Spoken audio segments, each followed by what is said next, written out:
Monday for 97.3 The Fan. Yeah, USD is out of town. They're playing St. Mary's.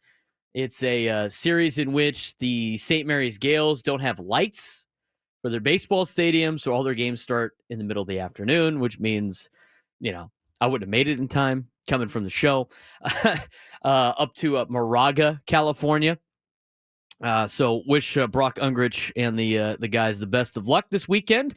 I have a weekend off, so I'm going to go to the Padre game and work some more because I can't get enough of working. But it's going to be a fun time. Looking forward to it. Saturday, we're going to have a great opportunity with our on-air staff on Saturday, going to the Padre game, being able to try a lot of the food down at Petco Park, all the new stuff, and checking out the new entertainment suite on Saturday. We'll have the full report for you on Monday's show, and I'll be putting it up on my social media and giving you the recs of being able to be a part of that in the future. So that's going to be fun. I'm excited for that.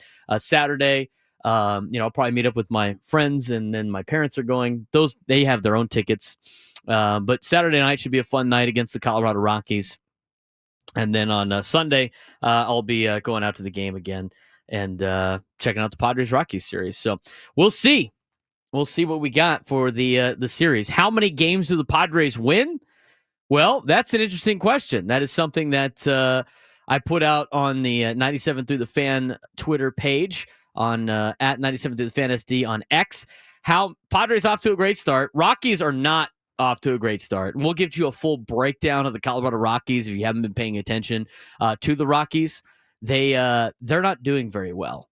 I don't know why you would be surprised by that information, but they're not doing very well. They did have a good game yesterday against Milwaukee. They beat the Brewers 7-2, finally got the offense going, but their offense has been not great. Their pitching has been up and down. The starters have looked good. The bullpen's been atrocious. And then their defense has been Jekyll and Hyde because they have the ability to play good defense, yet they will also have games where they have 3 or 4 errors in a single game. So the question is, how many wins will the Padres get this weekend against their kryptonite division rival, the Colorado Rockies? I mean, the Padres, out of all the teams in the division, they don't do very well against Colorado compared to the Dodgers and the Giants. I mean, even years where the Giants aren't very good, and it's been the last kind of couple years, they still handle the Rockies. We talked about it yesterday on the round table.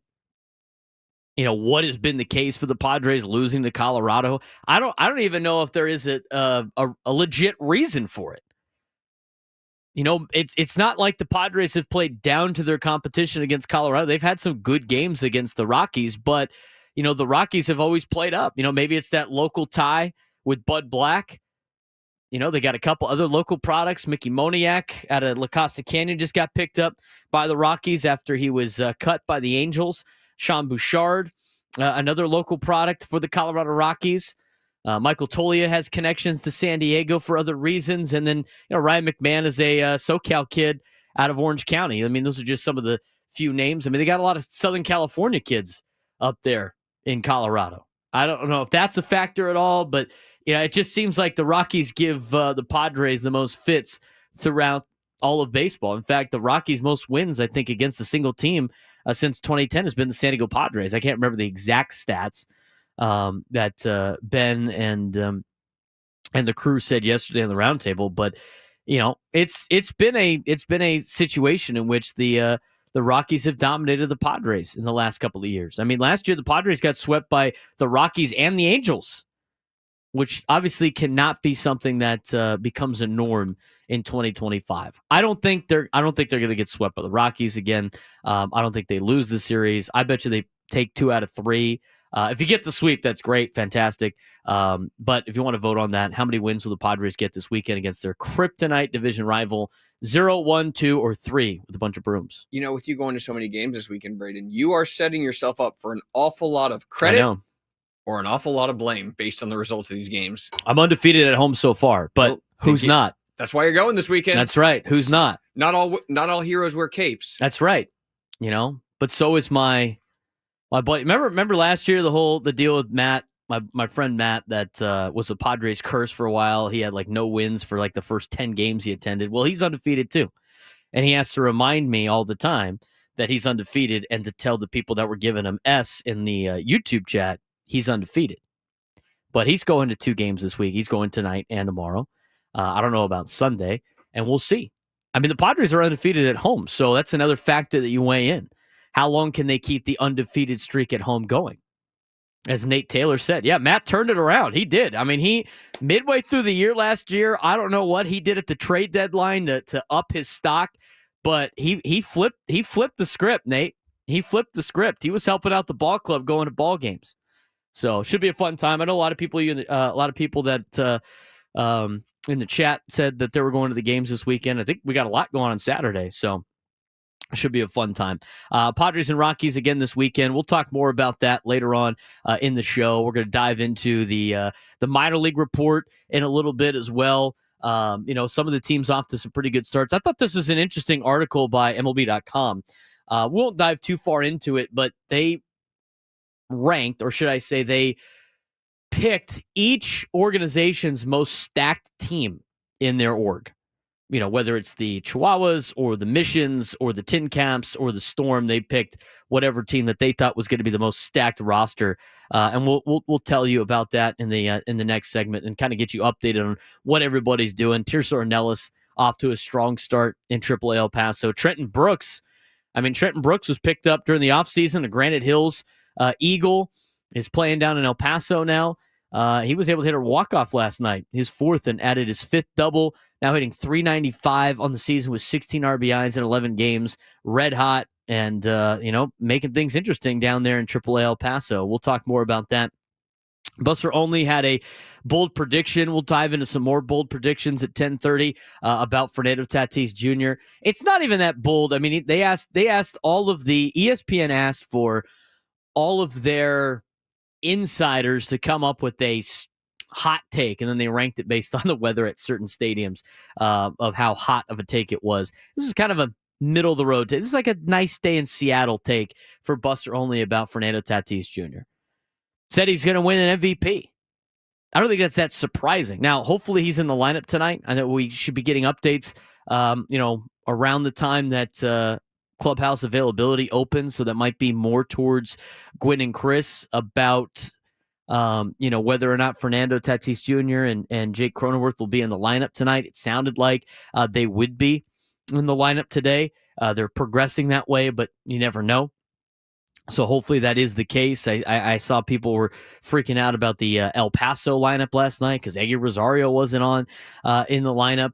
But I don't think it's going to be that big of a deal. I think Tatis and Cronenworth will be fine. Hopefully they play tonight against Colorado. We'll take a look at Augusta Masters round 1 recap. Round 2 is already underway. We'll talk more about that to finish up this hour. Justin Rose leads again. He hasn't been able to win it yet. He's led multiple times at Augusta. It's his 5th time leading after round 1 at Augusta. Most in tournament history without a win. But can he finish? We'll talk more about that at 10:30. We got a couple of guests today. Eddie Brown will join us from the San Diego Union Tribune. Just wrote a piece on the wide receivers. We'll be doing a NFL draft show coming up on the on April 24th when the draft is going on. The NFL draft, again, it'll be me, Chris Ello, Matt Scraby, doing some NFL draft talk for you through the first round of the NFL draft. So kind of getting you updated here as we're a couple of weeks out now from the NFL draft. If you haven't seen already, Eddie Brown's been putting out, his rankings per position, and a lot of interesting conversations on the receivers today that we'll dive into with Eddie later on. Again, scouting report. We'll scout the Colorado Rockies, everything you know about the Rockies going into this series. And then something that I thought was very interesting in the Union Tribune yesterday. They put it in. It was John Wilner from the Bay Area News Group. They used his article, but it's talking about the new media rights deal for the Pac-12, saying it needs to happen soon. He's saying that it should be done by the end of April, which I thought was going to be done by the end of March. And he lays out a grim picture of what the money's going to be per school. I mean, I already thought at the best per school, it was going to be a little bit too low for schools like San Diego State if they want to be able to compete. He's projecting it's going to be even lower than that. But there's something about the next 5 years of Aztec football that will control the fate of San Diego State's athletics. And we'll take a deeper dive of that at 12:30 because it's going to be more than just the TV contract. I think, honestly, San Diego State's got a 5-year tryout to try to get themselves in a position where everything changes in 2030 in college athletics to try to just stay alive in college athletics. I mean, I saw it today, and we talked about it yesterday briefly. Tennessee's starting quarterback, Nico, who went to Warren High School in Southern California, who's got some, family here in San Diego as well throughout Southern California.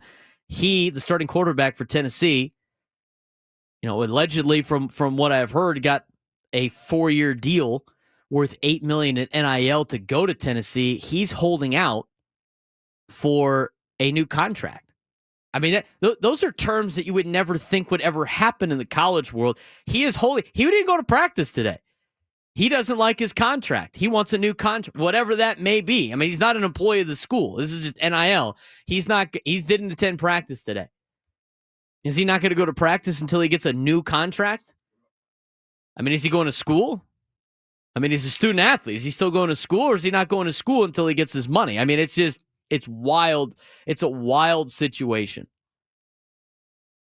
And when you got schools like Tennessee having contract disputes with their starting quarterback, what does that mean for the future of college athletics for the mid-major programs? I mean, he already was offered $8 million over 4 years. Did he look at JT Toppin at Texas Tech and be like, that kid got $4 million to stay and play basketball, and I'm a starting quarterback at Tennessee? Stakes are high right now for college athletics and whether or not a lot of these schools will even have college athletics.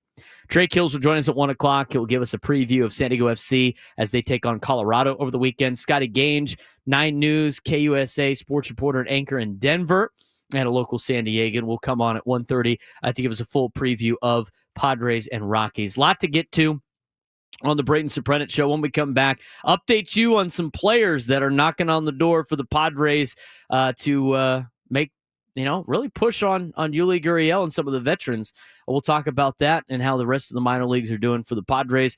Plus, and a little bit later, some bold predictions for the San Diego Padres and Fernando Tatis Jr. All coming up next on the Braden Surprenant Show on San Diego's #1 sports station, 97.3 The Fan.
10:18 on a Friday. What's up, chat? Everybody else out there. Braden Surprenant Show, talking Padres baseball with you and a lot of other things moving on. We're going to get to some Masters content as well, get you updated on what's going on in the Masters and how the round 2 is doing at Augusta. Some rain last night out in Augusta, but we'll fill you in on what's going on. We also, in the 1 o'clock hour, we got a couple of interviews with Drake Hills giving us a preview of San Diego FC this weekend against Colorado. And then Scotty Gange, who's going to come on and give us a preview of Padres and Rockies, as it's the all-Denver series this weekend for San Diego clubs.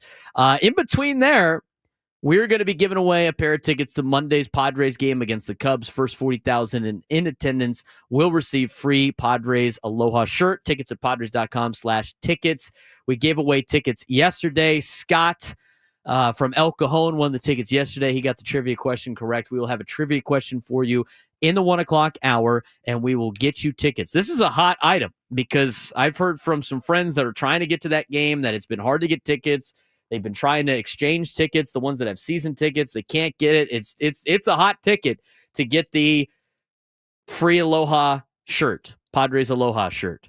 We give you an opportunity to win tickets to Monday's game in the 1 o'clock hour, so you got to stay tuned, and we will give you an opportunity to do so. Again, big congrats to Scott. He was told by his wife, you better find a way to get tickets to that game. And you know what he did? He had to call. He waited through. He called in. He got the trivia question right. And now Scott's got some good points with his wife. Congrats to Scott and El Cajon for making it happen. Now, you got to make sure you get there early because the first 40,000, gets the shirt. Stadium only holds like 42, 43,000 now. So you don't want to be the 2,000 or 3,000 that can't get there in time to get one of your Aloha shirts. But they got select sizes, youth large through a double X, first come, first serve basis. So if you want to make sure you get the size that fits you the best, you got to get down there early. I've been a huge advocate of getting to ballparks early anyway. Like tomorrow, I'm going to go down to the game. I'm going to get down there as early as possible.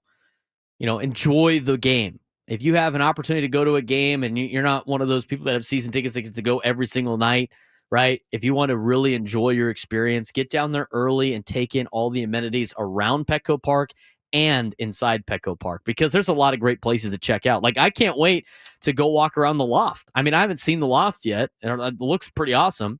I heard the upper deck is even cooler for people that want to buy group tickets. It's a great place to watch a game. They really put a lot of effort into that and a lot of work into the top deck at the Western Metal Supply Company building. But the loft, where Sam Levitt broadcasts the Padres, Equator SoCal Padres pregame show, that's a great place to do the cocktail, or should I say the happy hour that the members get. It's a good place up there. You can listen to Sammy. There's games you can play, but I want to check out the new remodel. I haven't seen it yet. I've seen the pictures online, but I haven't been able to be there in person. And then I'm going to be checking out the brand new entertainment suite down on the first floor, just inside the New Era store, team store that they put in as they renovated the entire building.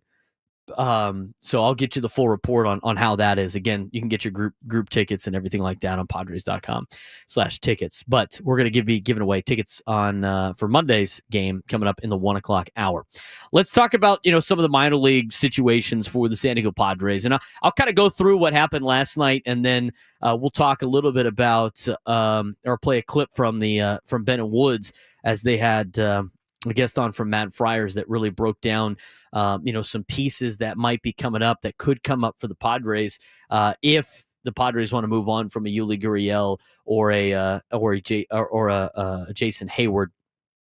And we'll get to that in just a second. But, the four teams, I mentioned before, MLB.com ranked all the teams in the organizations and said what team in particular in the organization has the most loaded roster.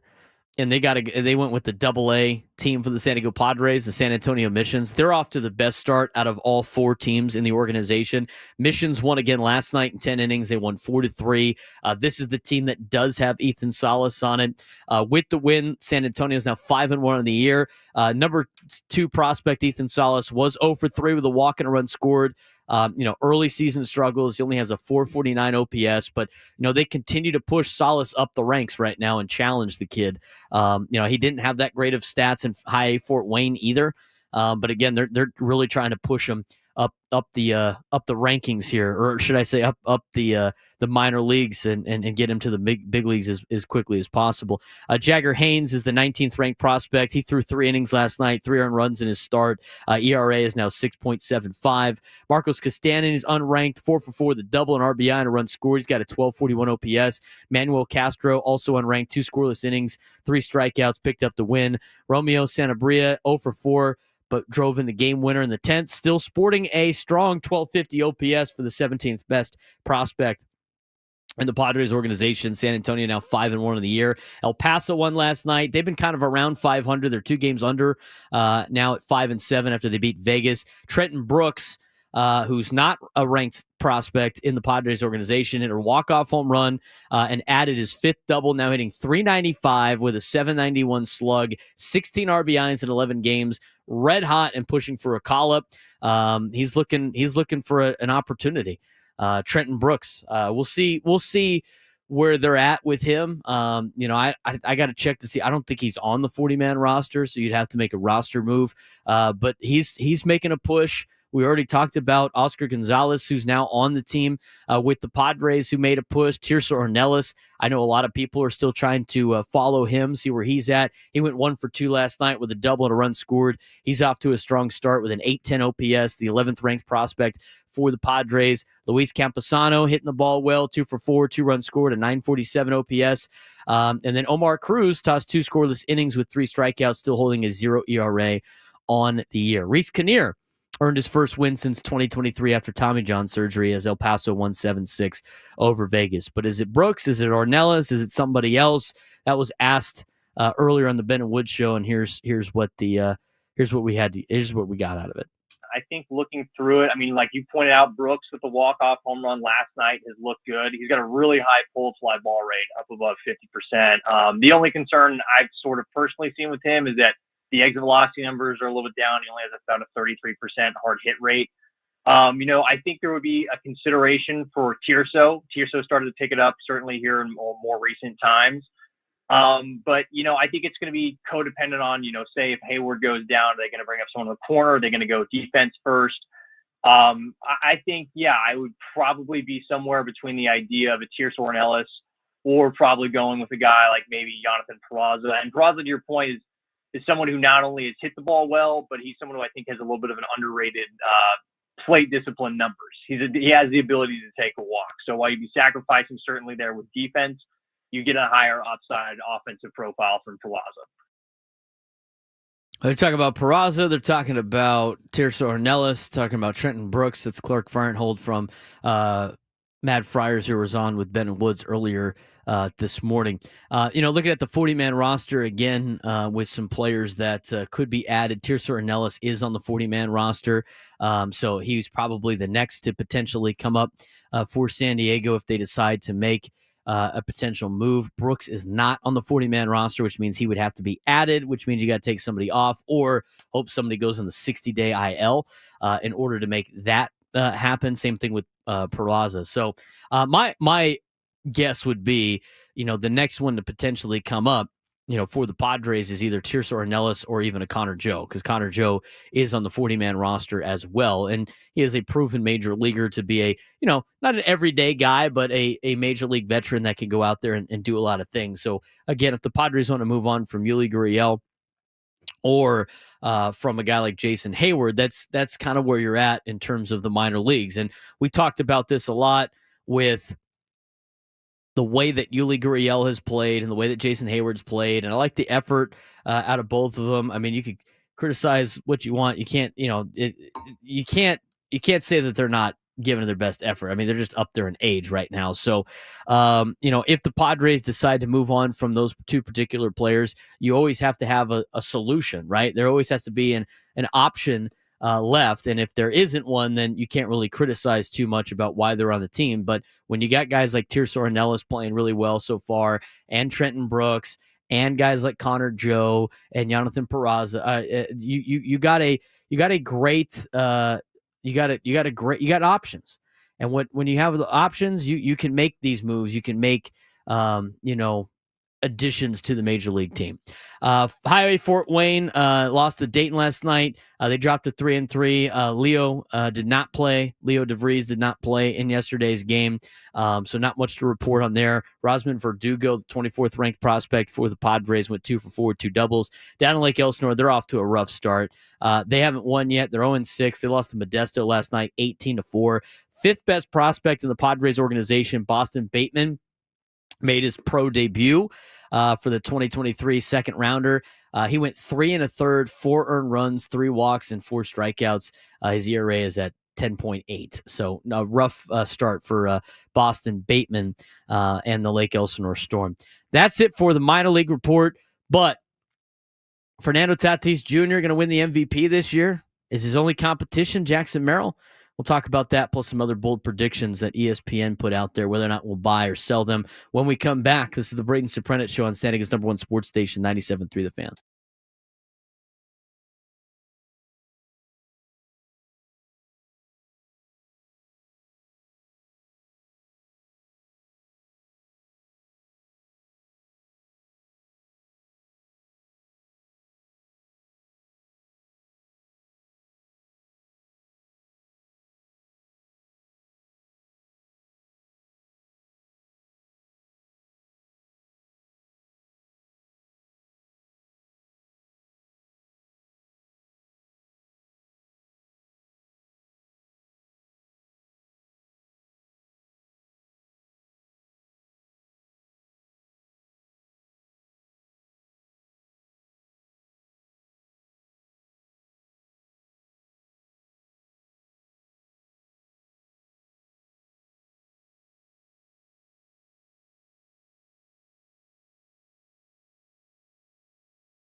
10:35 on a Friday. Braden Surprenant Show. Baseball coverage on 97.3 The Fan is presented by T-Mobile. Head to T-Mobile.com and get a great deal on an iPhone 16 Pro. Talking about this situation with Tennessee's starting quarterback and how he's sitting out. Did not go to practice until he gets paid. Wants to get a new contract. We'll talk more about this later on in the show. I mean, you're having contract disputes and holdouts in college athletics. Totally insane. Chris Falika from Fox now. He's with Fox Sports. He was the, everybody knows him as the Bear. He used to be on College Game Day. He quote tweeted the Pete Thamel tweet announcing that Nico did not attend Tennessee spring practice today. He's been in conversation with Tennessee about a new contract. The no-show of practice came as a surprise. This is what Chris the Bear had to say. Last year, Nico threw 19 touchdowns. 11 came against Chattanooga, UTEP, and Vanderbilt. 11 of the 19 touchdowns he threw came against Chattanooga, UTEP, and Vanderbilt. 4 of his 9 touchdowns in SEC play came against Vanderbilt in the last week of the year. That guy wants more money. He wants more money. The number and the figure that I got and I've seen for Nico, and I don't know, like I don't know the exact details of his NIL contract. It's a pay to pay. It's I'm not even putting quotes on that. NIL contract is going to be in quotes. Pay to play is what it is. He got allegedly 7 to 8 million over 4 years. 7 to 8 million over 4 years. That's plenty for any college kid out there. That's the season that he put up as a starting quarterback in the SEC, and he's holding out for a new contract. So he didn't go to practice. Is he going to class? He is a student athlete. I mean, is he going to school? Or is he like, I'm not taking any classes until I get my money? It's amazing to me that we are in this situation, and it's also not amazing because they just opened Pandora's box with no rules and just like, have at it. 19 touchdowns on the year. 11 of them came against UTEP, Chattanooga, and Vanderbilt. Guy got smoked against Ohio State. Guy got smoked against Georgia. Against teams that you need him to perform against. And the contract that he had to come to Tennessee is not good enough anymore. He needs more. I mean, how much money is that worth for a quarterback? Trey Lance did better than that at North Dakota State. Trey Lance got $6 million. He got $6 million to play for the Chargers as a backup. Wild. This affects San Diego State in a long kind of way. And we're going to talk about this later on the show. It's a really interesting article by John Wilner about how much money the new Pac-12 deal is expected to be, which is expected to be done by the end of April. They said it was going to be done in the end of March. They're now 190 days into the contract negotiations with entities, and we have the details on that. With the new house settlement, you could share up to 22% of what you get from TV contracts. The expected TV contract for the new Pac-12, which I thought like 12 to 15 was going to be insanely high, but it was like, okay, well, if you're getting 12 to 15 million per school, it makes sense to make the Pac-12. No, they're expected to get like $7 million a school. $7 million. They can only share about 22% of that $7 million. That's $1.5 million that they can split amongst all their teams for their revenue sharing that they elected to be in. I mean, I don't know. $1.5 million to spread amongst all your schools if you're San Diego State. The starting quarterback at Tennessee got $8 million over 4 years. I don't know. Those are not exact figures, but that's kind of the ballpark that has been said. And he's holding out for more money. I mean, how are you going to be able to compete with a lot of these schools? I don't get how that's going to even be remotely possible. What a holdout. We got holdouts in college athletics. Crazy. You know who's not holding out because he has a contract signed for life? That's Fernando Tatis Jr. And this week, ESPN.com asked their MLB experts to go all in on one thing they've noticed so far with their, quote, boldest prediction based on a small sample. It's early in the season. They were allowed to pick anything they wanted with 2 ground rules. It had to be bold, and it had to be something that they actually believe can happen. And so what we have that is related to the Padres is, and it's from Buster Olney.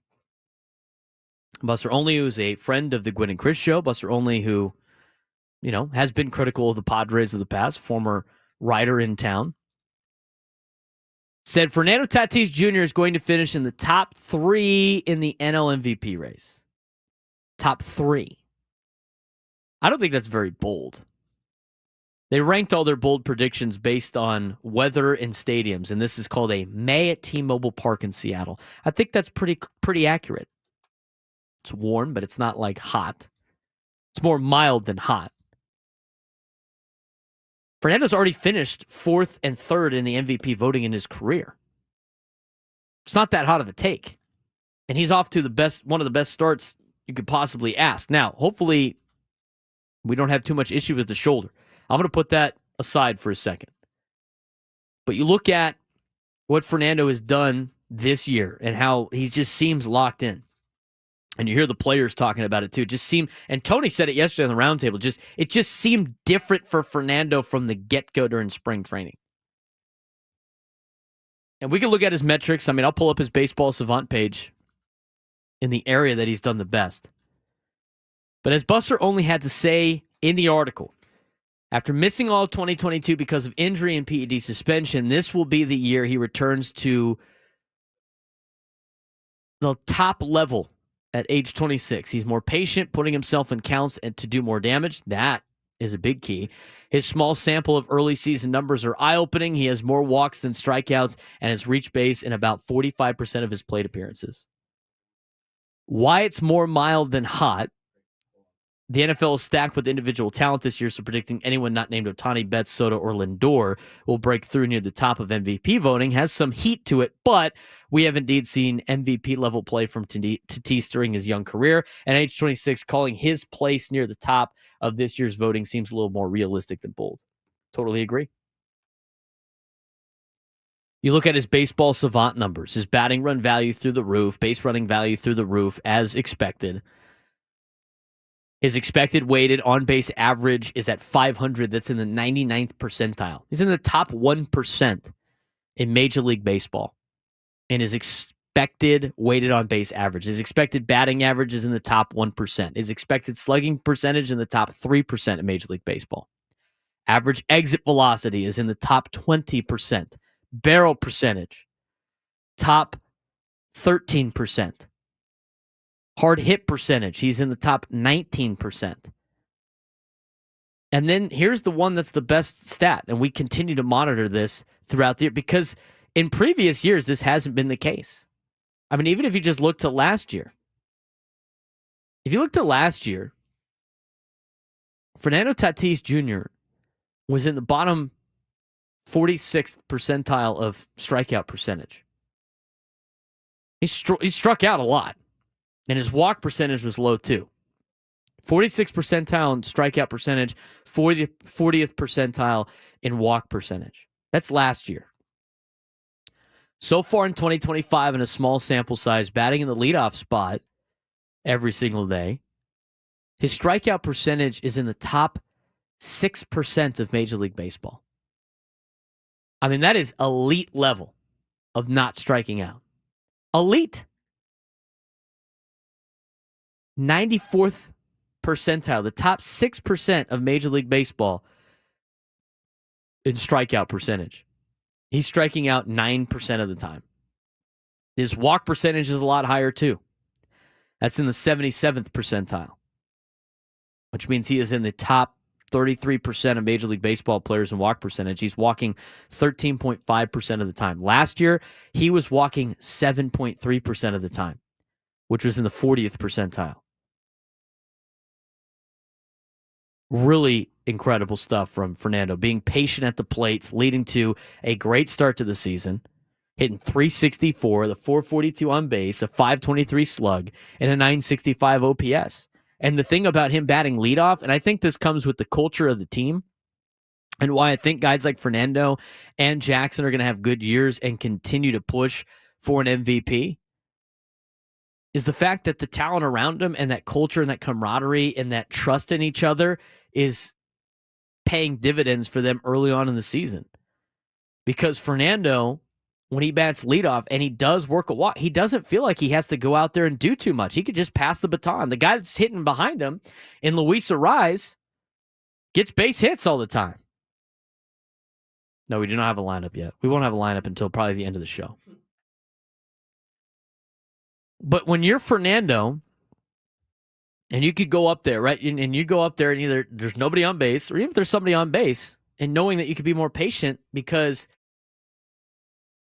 the guy behind you is a singles machine, you feel confident that the guy behind you is going to get the job done.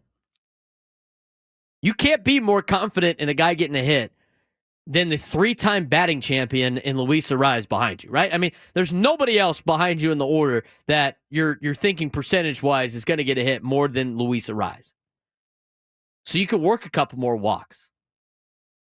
I think I think we have seen also a difference and kind of a transition from selfish play out of individual players from the Padres to more of a team-friendly play. I think it's a fair, I don't think I'm really jumping on ledge too much for the Padres in terms of and last year it started to transition over to this kind of team aspect, but the first couple, 2019 through, I think you got a lot of players that were playing for some personal accolades. I think you saw a lot of players that wanted to go get mine. Let me go get mine at the dish. I'm not seeing that too much with the Padres right now. I'm not seeing it. It's early on in the season. But you're seeing a lot of team-friendly at-bats. You're seeing a lot of passing the baton and passing the torch to the next guy. That's what good teams do. And what Mike Schilt has been able to do in his 2 years of getting this team approach, and what Victor Rodriguez has done on the offensive side as well, this team approach. And I think with how close they were to knocking off the Dodgers and being a World Series team, I think that adds to this level of, if we continue to play this Schilt level of baseball, right? The Schilt ball, as Ben Higgins termed it yesterday. I think you're going to see a Padres team that's in a position to win long term. You look at the way that Schilt ball is run. I mean, it's just like college baseball. I mean, this is how college baseball is played on the West Coast. Now covering college baseball and being a part of it, I mean, I see the Toreros do it. You see it in all the Tuesday night games with Irvine and Fullerton and, even the local teams. It's UCSD with Eric Newman's squad and San Diego State. There's this get them on, get them over, get them in kind of mentality for baseball. And it's kind of, honestly, as we talked about yesterday on the roundtable, it's very much an exciting form of baseball. You don't just necessarily need all home runs. So you see it in the, SoCal college baseball. You don't see it in the SEC, and you don't see it in the power conferences like the Big 12 and the schools that, are investing a lot of money in their baseball programs. You're seeing that new style of baseball of high slug, high home runs, the analytical side of things. And as Tony mentioned yesterday, I totally agree. And you get this with a lot of different things in the world, right? You get the sway of politics, you get the sway of styles of play. You're seeing that now with Major League Baseball, where it went all the way to the advanced analytics of slug, and which is not an advanced analytic, but trying to get more slug, trying to get the ball in the air, trying to get the ball over the over the fence, hitting home runs, and it's starting to sway back to, let's get guys on base. Let's hit the ball the other way. Let's take with the line drive approach. If it leaves the yard, great, but we're going to continue to rack up hits. We're going to steal bases. We're going to be aggressive. Padres are doing that. The Giants are off to a great start. They're starting to do that. And you're seeing some other teams have that style of play and that selfless attitude of, I'm going to pass the baton to the next guy, and we're just going to keep rolling through this lineup.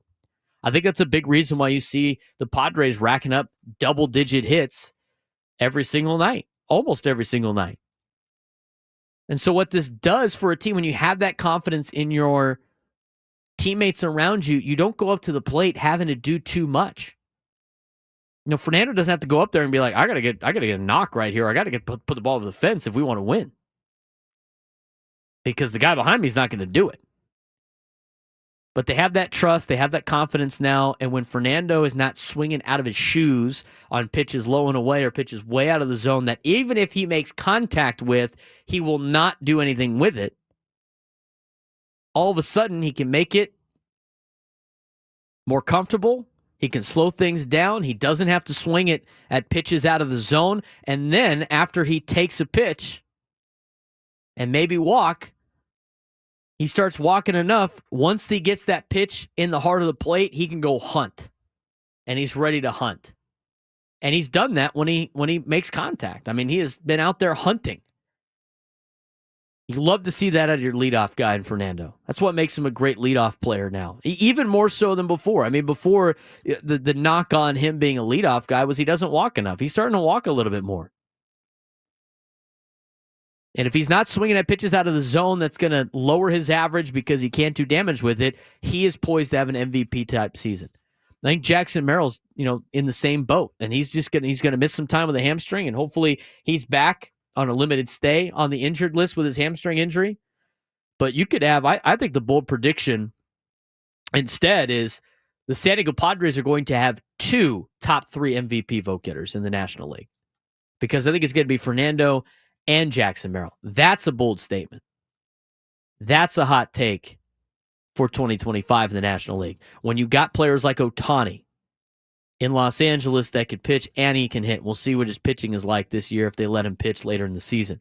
With guys like Mookie Betts, with players like Juan Soto being in the National League.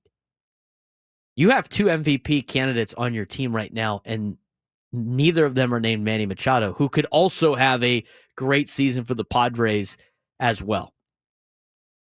So a very big, built-up team with this young talent. Now you got to be healthy. Padres got to be healthy. They were able to get the Grit Squad win yesterday or 2 days ago against the Athletics. Be nice to have these guys in the lineup today. We'll get updates for you if we get them during our showtime, but I would expect you're going to get that around 2 o'clock when Gwen and Chris hit the air on Fernando and on Jake Cronenworth. We'll talk more about that later on in the show. 833-288-0973, 833-288-0973. We'll take a look at the Masters when we come back, but I do want to get to your phone calls. Let's get out to Jimmy in Chula Vista. You're on the Braden Surprenant Show. Jimmy, what's going on, man? What do you got for me today? Well, Braden, you know football, and I've seen Tennessee play a couple times this year. His main traits, this big left-handed, I think he's a Polynesian kid. His main traits are inaccuracy and indecision. He looked horrible. And I remember thinking, this guy got that NIL money, and he's not worth it.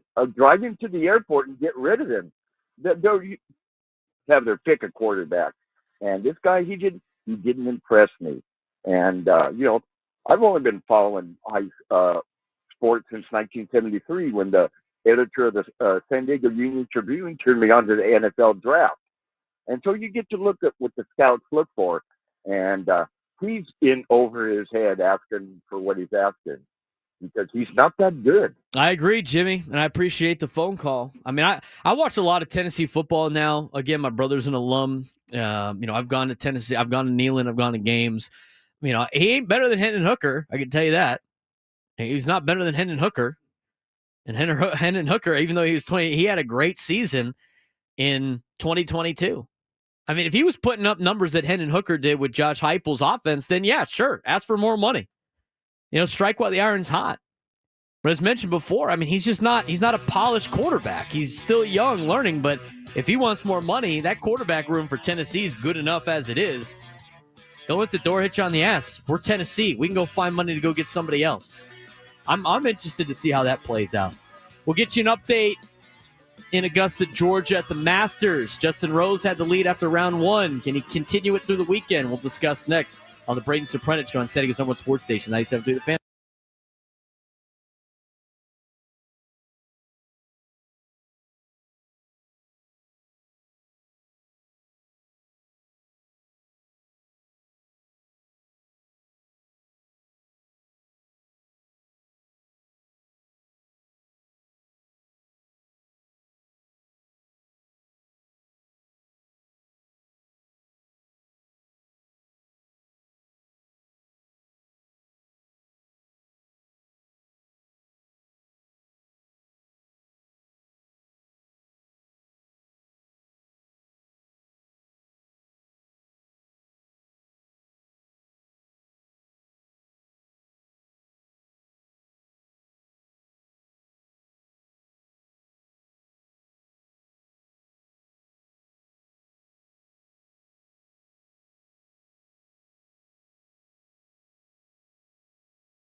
11 o'clock hour.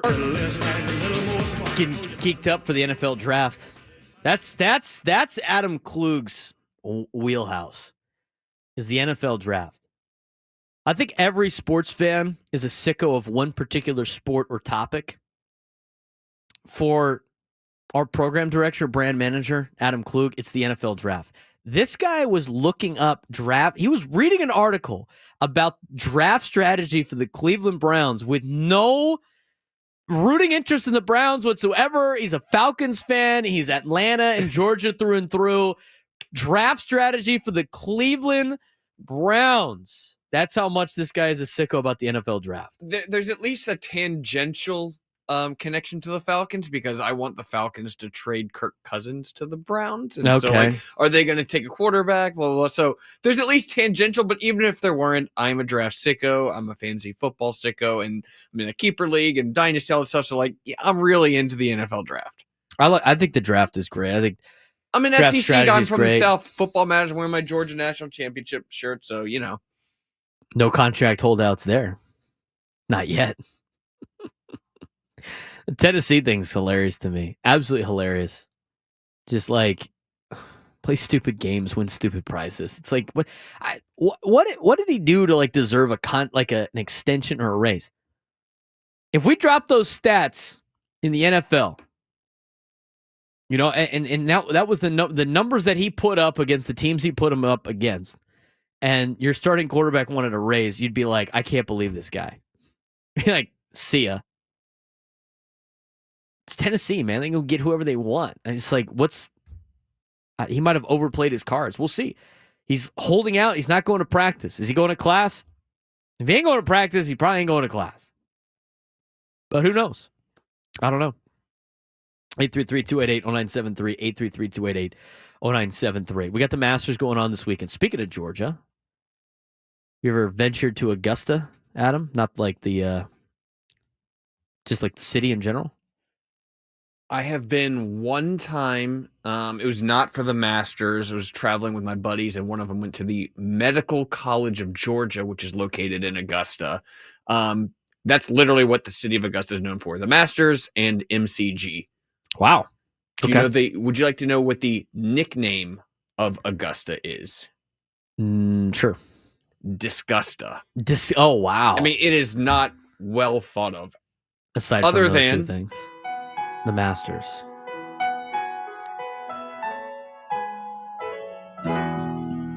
Beautiful song. You know what's disgusta about Augusta was the kid that had the upside down hat, the Arizona State guy, who decided to relieve himself in Rays Creek yesterday. Like, at what really drew you to do that? Who was it? Jose Luis Ballester, the amateur? I mean, it's Augusta. What are you doing? He decided to take a leak into one of the creeks at the Masters tournament. And then he said, like, he goes, I completely forgot that we had those restrooms on the left of the tee box. And then I'm like, I really need to pee. Didn't really know where to go. And since JT, Justin Thomas, had an issue on the green, I'm just like, okay, I'm just going to go sneak here in the river. He didn't think anyone would see him. The Spaniard might have underestimated the number of fans and officials at an event like the Masters, as after his bathroom break, he got a round of applause. He draws the foul. That's a major foul. I agree. They clapped for me. Probably one of the loudest claps I really got today. Like, really loud. So that was kind of funny. It was not embarrassing at all for me. So if I had to do it again, I would do it again. What, dude? What? If I go golfing and I have to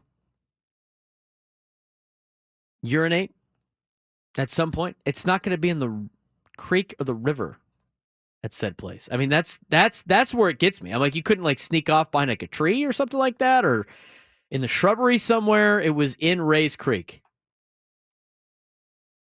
he's probably not going to make the cut. The projected cut right now is at +1. Let's get you updated on the rest of the Masters. So the actual golf that has happened, unlike the urinating into Rays Creek.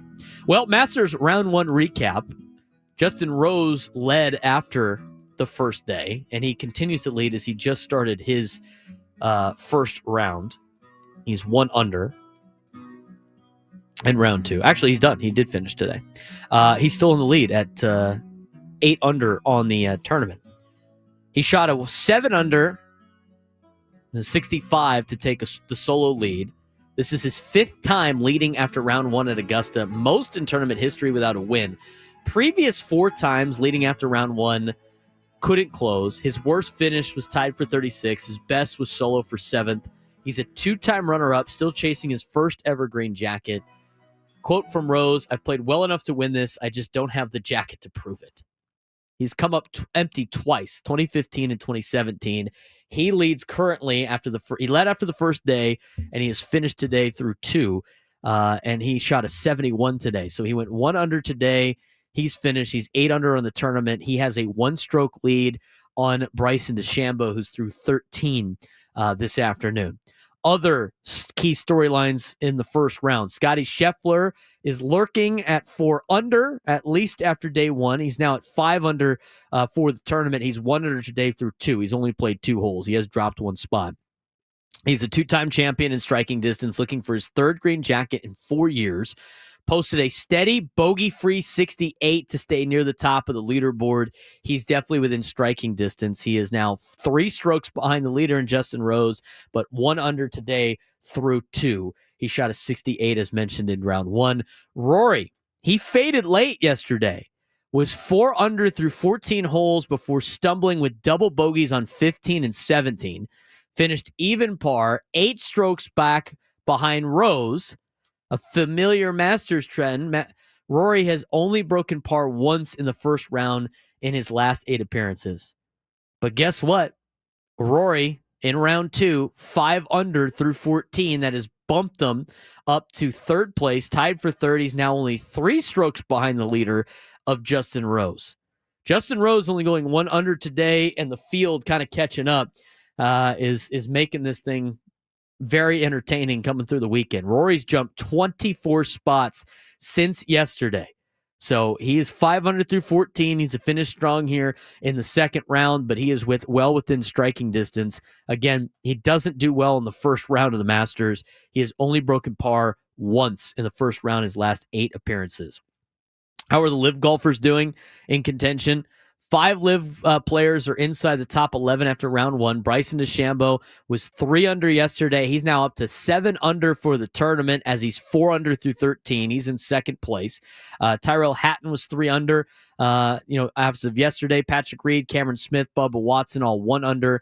Defending champ Jon Rahm shot a 75, which is 3 over on round 1. And threw his driver yesterday in frustration, but says he still feels confident heading into Friday. Jon Rahm is not currently in the cut spot, but he has moved up 12 spots. He's 2 over on the tournament as he is 1 under through 12. He's really got to finish strong in round 2. The projected cut, again, is at 1 over, probably going into tomorrow.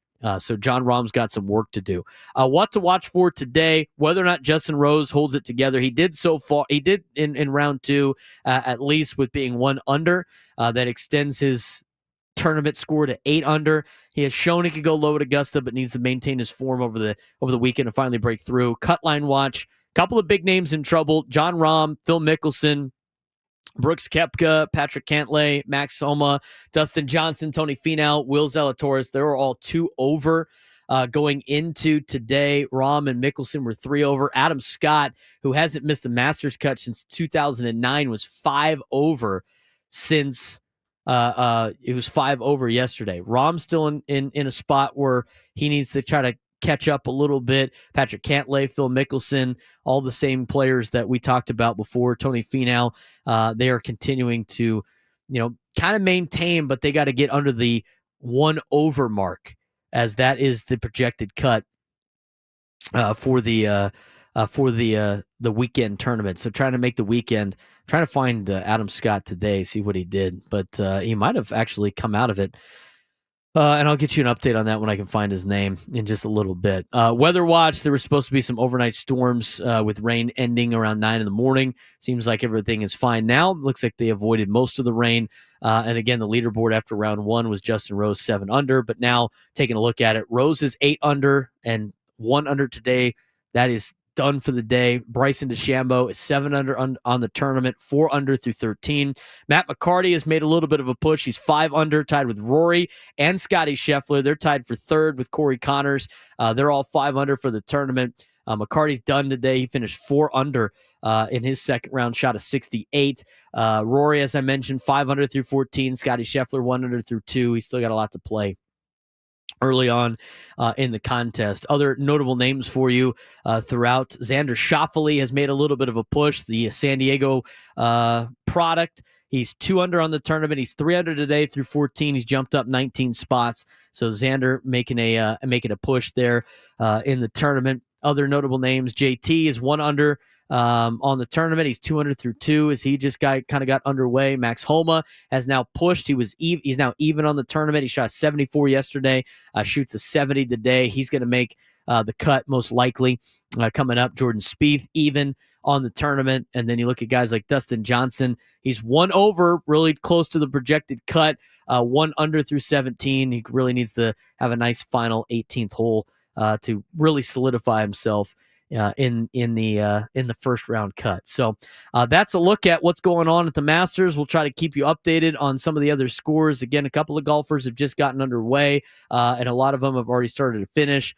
And we'll keep you looking at the projected cut as we continue our coverage of the Masters a little bit here on 97.3 The Fan. When we come back, we'll get more to your phone calls. We'll talk more Padres baseball, 833-288-0973, 833-288-0973. And we'll play a little bit of panic meter on some of the teams in MLB. That's coming up next on the Braden Surprenant Show on San Diego's #1 sports station, 97.3 The Fan.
Surprenant Show, standing as number one sports station, 97.3 The Fan. Give you a little breakdown of the Masters that's happening right now and over the weekend. Jon Rahm trying to play himself out of potentially getting cut before the weekend is over. He just finished up, I don't know what hole that is, but he, as I look at it in the studio, he is in a spot right now where he has now jumped into the projected cut. Projected cut's now expected to be at 2 over. So Jon Rahm is 1 under through 13 and is at 2 over for the day and trying to make that first cut. Phil Mickelson now in the projected cut if they moved it to +2, which is what it looks like right now. We'll get you updates on that throughout the rest of the show. Want to get to some other Padres topic of conversation. We've been talking about Xander Bogaerts and his great start to the year. We've talked about how, he's really changed a lot of different things. We've seen the metrics. We've seen how he's hitting the ball a lot harder.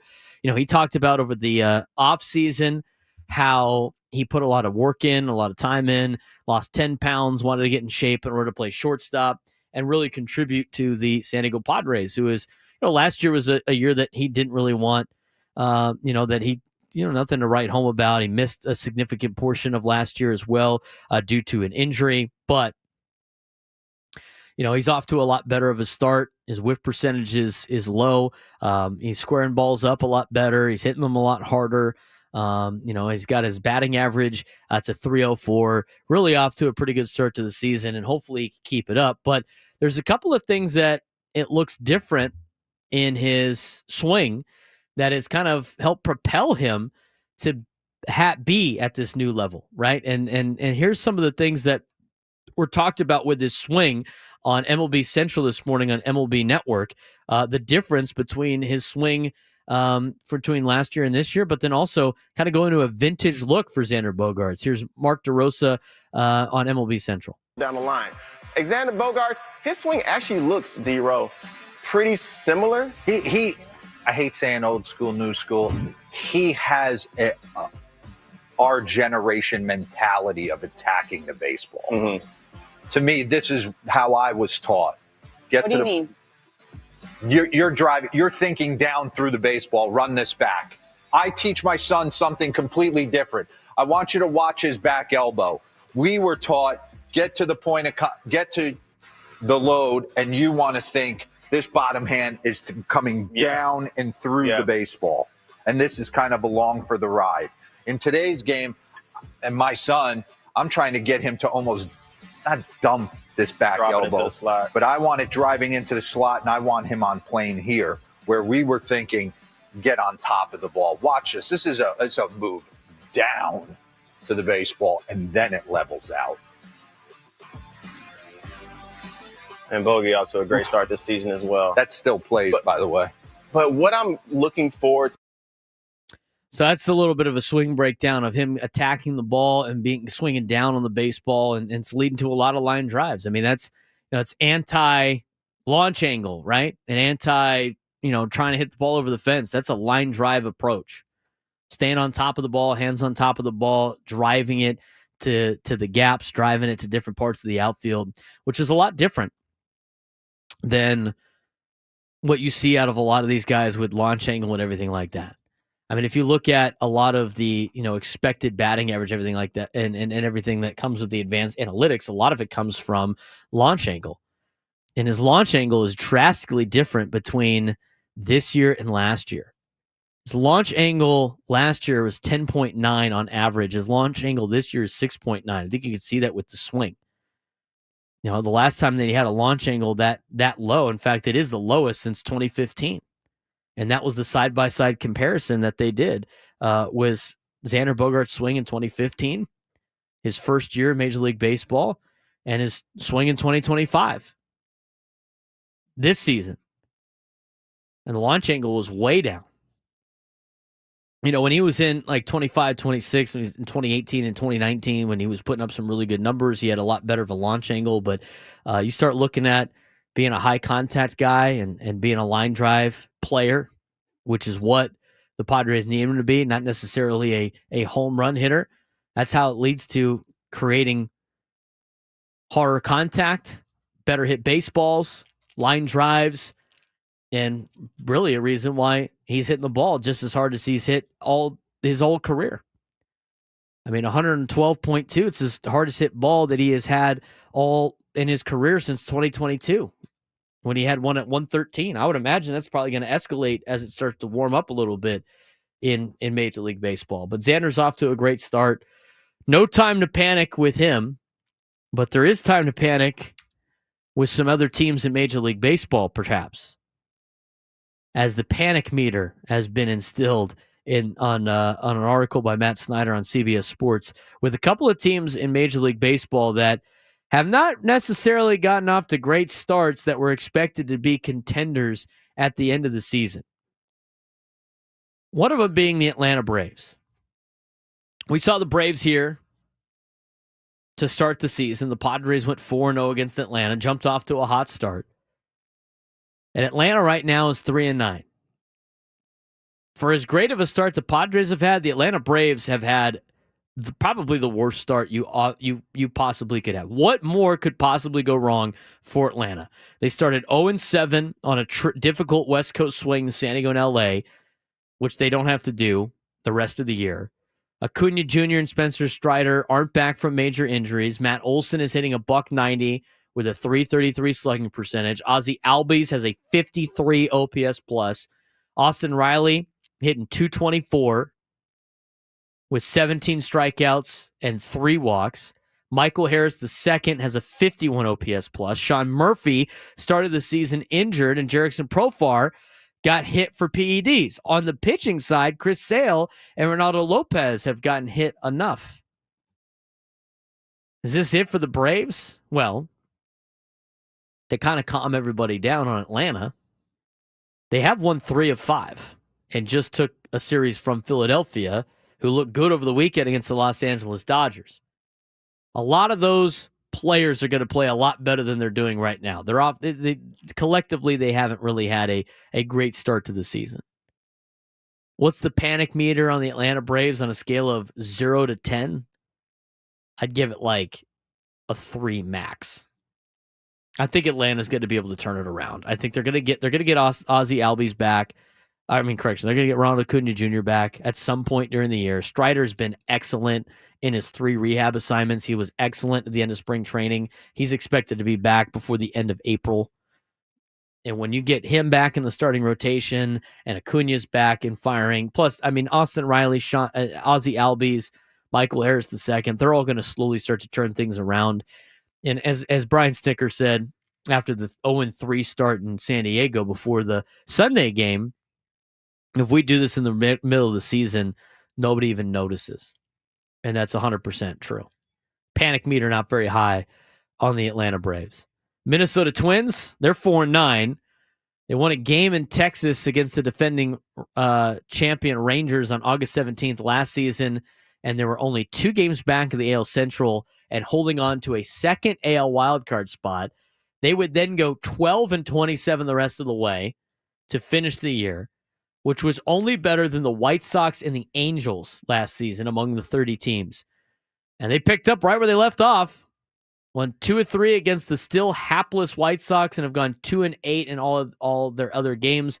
Royce Lewis is hurt. Where have I heard that before?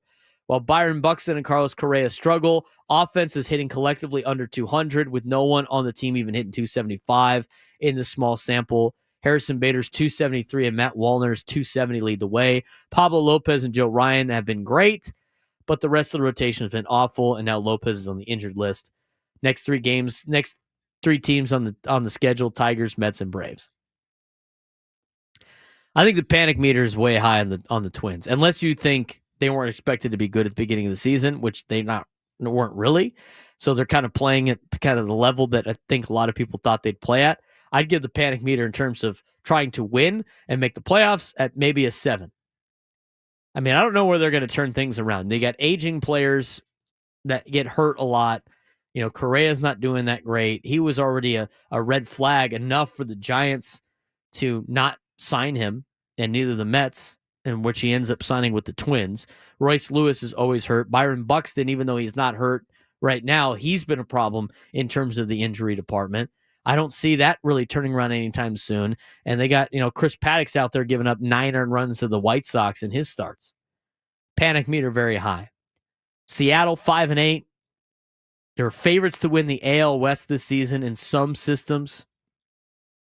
At the very least, they're expected to be in the playoff mix, notably a 3-team race for the AL West title along with the Astros and the Rangers. So far, Mariners are already 3 games under 500, a negative 15 run differential. The offense is averaging 3.38 runs per game while hitting 200. They've struck out 116 times in 13 games, an average of just about 9 per game. They do have power and take some walks, but that low batting average and high strikeout rate means the Mariners have a very low margin of error on offense, as quoted by Matt Snyder. Panic meter is very high in the Mariners too. I think with the way the Rangers are playing and the roster that they have, I think it's going to be hard for the Mariners to potentially make a division race. I think other teams in the American League are playing better than them, and they again have good pitching and don't have any offense. I don't know where they're going to get the offense from. Last team we'll talk about, the Baltimore Orioles. 5-8 to start the year. They don't have a lot of pitching.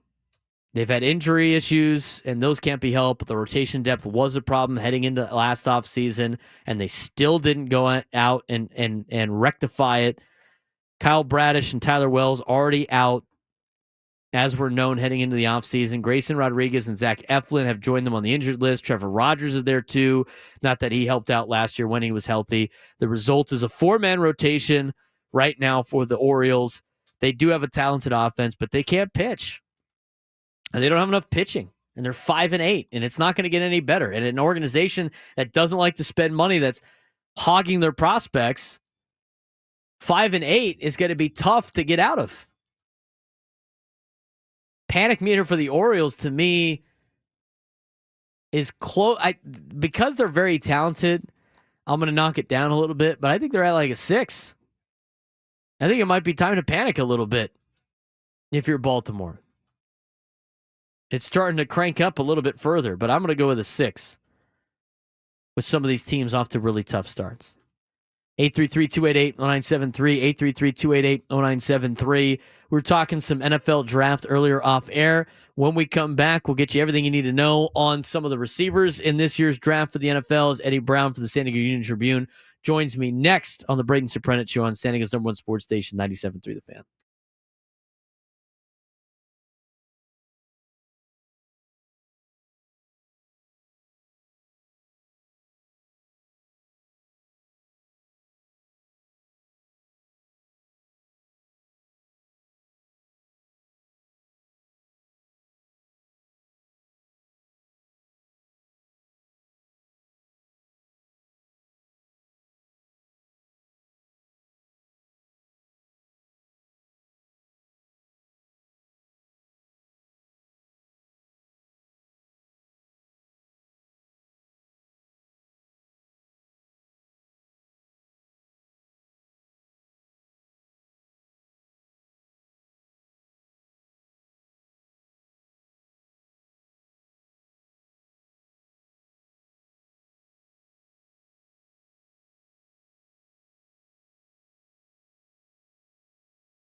36 on a Friday, getting ready for Padres baseball coming up as they will take on the Colorado Rockies for a 3-game series at Petco Park. Padres back for a homestand. They will have 3 games against the Cubs Monday, Tuesday, Wednesday. We will be giving away tickets to the Cubs-Padres game for Monday later on the 1 o'clock hour, so stay tuned for the trivia question.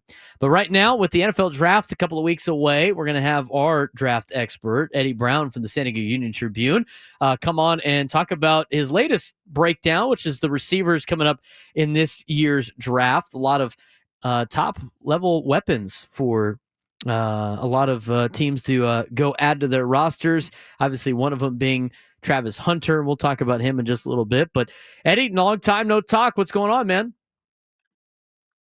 Hey, Brandon, I'm doing good. How are you? I'm doing well. It's always a fun time of year right before the draft. I know it really increases your workload too. You've been diving in on the NFL draft probably since the new year, but and I know you put out some articles during the football season also. But looking at the receiving class and the receiver class, what was your overall process when evaluating this receiver class? And would you say it's top heavy, deep in the middle rounds? How would you overall describe this receiver class for the 2025 NFL draft? Well, I think I mean the entire draft is top heavy when you're talking about Travis Hunter. I mean, like he's an alien at the top of the draft. You know, I don't think we've ever seen anything like him as far as being, you know, he's my top receiver prospect and also probably going to be a lot of people's top cornerbacks as well. But I think as far as the class in general, I think I like the depth. I think a lot of people are kind of lower on this class this year just because recent history we've had probably a half dozen receivers that were pretty much locks to go in the first round. I'm not sure we're going to see that many come off the board on day one this year, but I like the depth. I got 26 deep in my evaluations, and there were even some other guys I tried to fit in at the last second, but just couldn't get a chance, didn't have a chance to. But I like the depth a lot. I think there's a lot of upside, and when you don't have a lot of ready-made prospects, that's what you're looking for. You're looking for upside guys who can, when they get to the league, maybe get coached up or fix that one thing that they struggle with, or find a way to hide that one thing that they struggle with and unlock their potential. A couple of things on Travis Hunter. It's kind of a 2-part question because you have him as your number 1 receiver. What ultimately convinced you that wideout is the better NFL fit than corner? And then on top of that, you know, you mentioned his, durability as the fly in the ointment, but do you think NFL teams will actually let him play both ways, or do you think it depends on the team that potentially drafts him? I think it really depends on the team. I mean, I think he certainly earned the opportunity. I'm not one of those people to tell somebody, well, this thing isn't possible to do. I think we have a history as, human beings of proving each other wrong in that respect. I think Shohei Ohtani, we've just witnessed it happen in baseball, something that wasn't done for almost a century. He's doing it at the highest level. So I think he's definitely earned the opportunity. Now, really, it depends on team by team, what they need, what they think that, he'll be able to handle. The reason I ended up coming down on the side of receiver is the idea that he actually improved in his collegiate career at cornerback. He worked the hardest. That's the meetings he was taking. He was handling during the week, the preparation. He was spending more time on the cornerback side, on the defensive side of the ball. And receiver was something that he just kind of walked out there and he did. So there's something that tells me about, that's his natural position. I think he playing both helps him understand what it takes to be a good receiver at the highest level. But there's something so natural about him on the offensive side of the ball that he can just go out there and make plays. He's a smooth athlete. Very few people I've seen move just as instinctively as he does on a football field.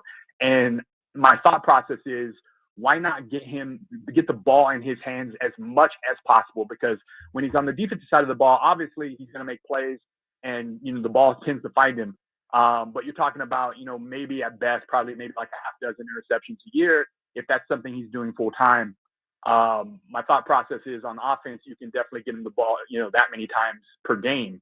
And so why not have the ball in your best player's hands as much as possible? Talking with Eddie Brown from the San Diego Union Tribune, getting you a preview of the receivers in this year's NFL draft, which will be in a couple of weeks here in April. So we talked about the number one prospect for the receivers in Travis Hunter. Other top prospects out there like Luther Burden III. You got him ranked in your top 5. He saw a little bit of a drop of production last year. How much weight do you give that to year over year stats versus traits when a player's situation changes like his did, obviously, with the situation that he was in? Yeah, no, what's a different production, especially after the season he had as a sophomore. I mean, it was just something that was, I think coming into last college football season, I was thinking Burden was going to be my number one receiver coming into this process, even over Hunter, because I at that point just wasn't sure which way he was going to go, if he was going to continue to play both or whatever. But no, he had a revelatory sophomore season, and just the confidence, how consistently he just snatches the ball out of there. You rarely see a ball get to his chest. He's an explosive athlete. He's somebody who's dynamic after the catch. He's freakishly strong. So even if you can get to him in the open field, once you get to him, he's hard to take down. Some people have comped him to Debo Samuel. I don't think he's as thick as Debo is, but he is in that same tier as far as strength, especially at the receiver position. The problem was, I just think the Tigers' offense. I think Mizzou just had kind of an identity crisis. A lot of things that they did in 2023 that they thrived at, they kind of went away from. And so I think between that and kind of uneven quarterback play, I think it was something that you just kind of Burden got lost in the sauce a little bit. So yeah, it is a harder evaluation than I anticipated, because he was somebody I thought coming in, I would have said he was a lock going in the first round. I think he might be a tweener come draft time. But I think if you put the 2023 version of Burden up against everybody, I'd put him up against anybody in the class, even Hunter. And I think, like I said, Hunter is somebody I think is going to be able to step in day one and be one of the top receivers in the league. One of the top prospects that I think could have a really good NFL career, and his volleyball background helps a lot with 50-50 balls, a big target for NFL teams to go after, is to Tyroa McMillan out of Arizona, who is from he's from Hawaii originally, but went to Servite in Southern California. The big knock on him is, as you mentioned, he needs to grow up a little bit. How do off-field concerns or maturity factor into your evaluations for McMillan, and is that something that he can overcome in order to be a first-round draft pick, or do you think that's going to hurt his draft stock a lot?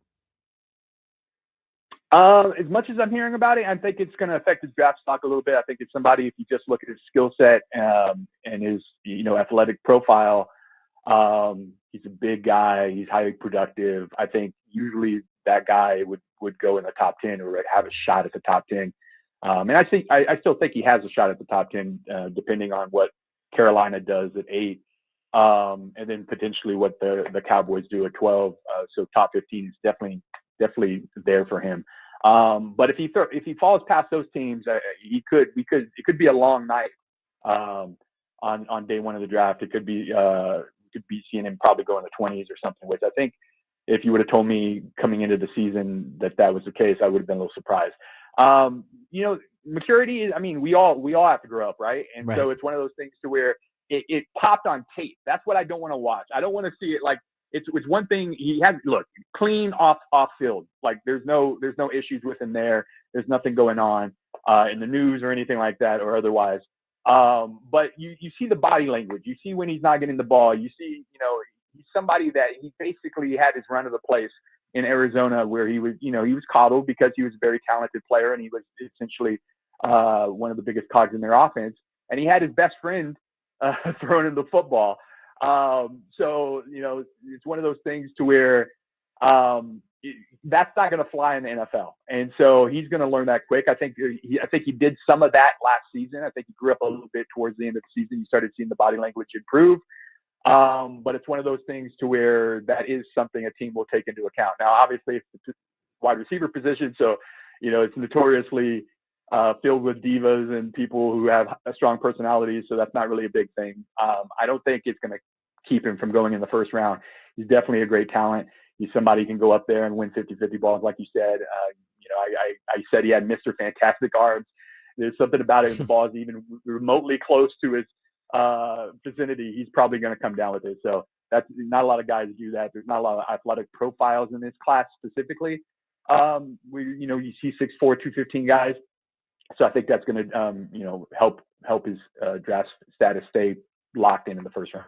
We're talking with Eddie Brown for the San Diego Union Tribune, who covers the NFL draft and puts out a lot of great draft predictions. And if you want to go check out all the other positions that he has already written about, you can go to the website at the San Diego Union Tribune.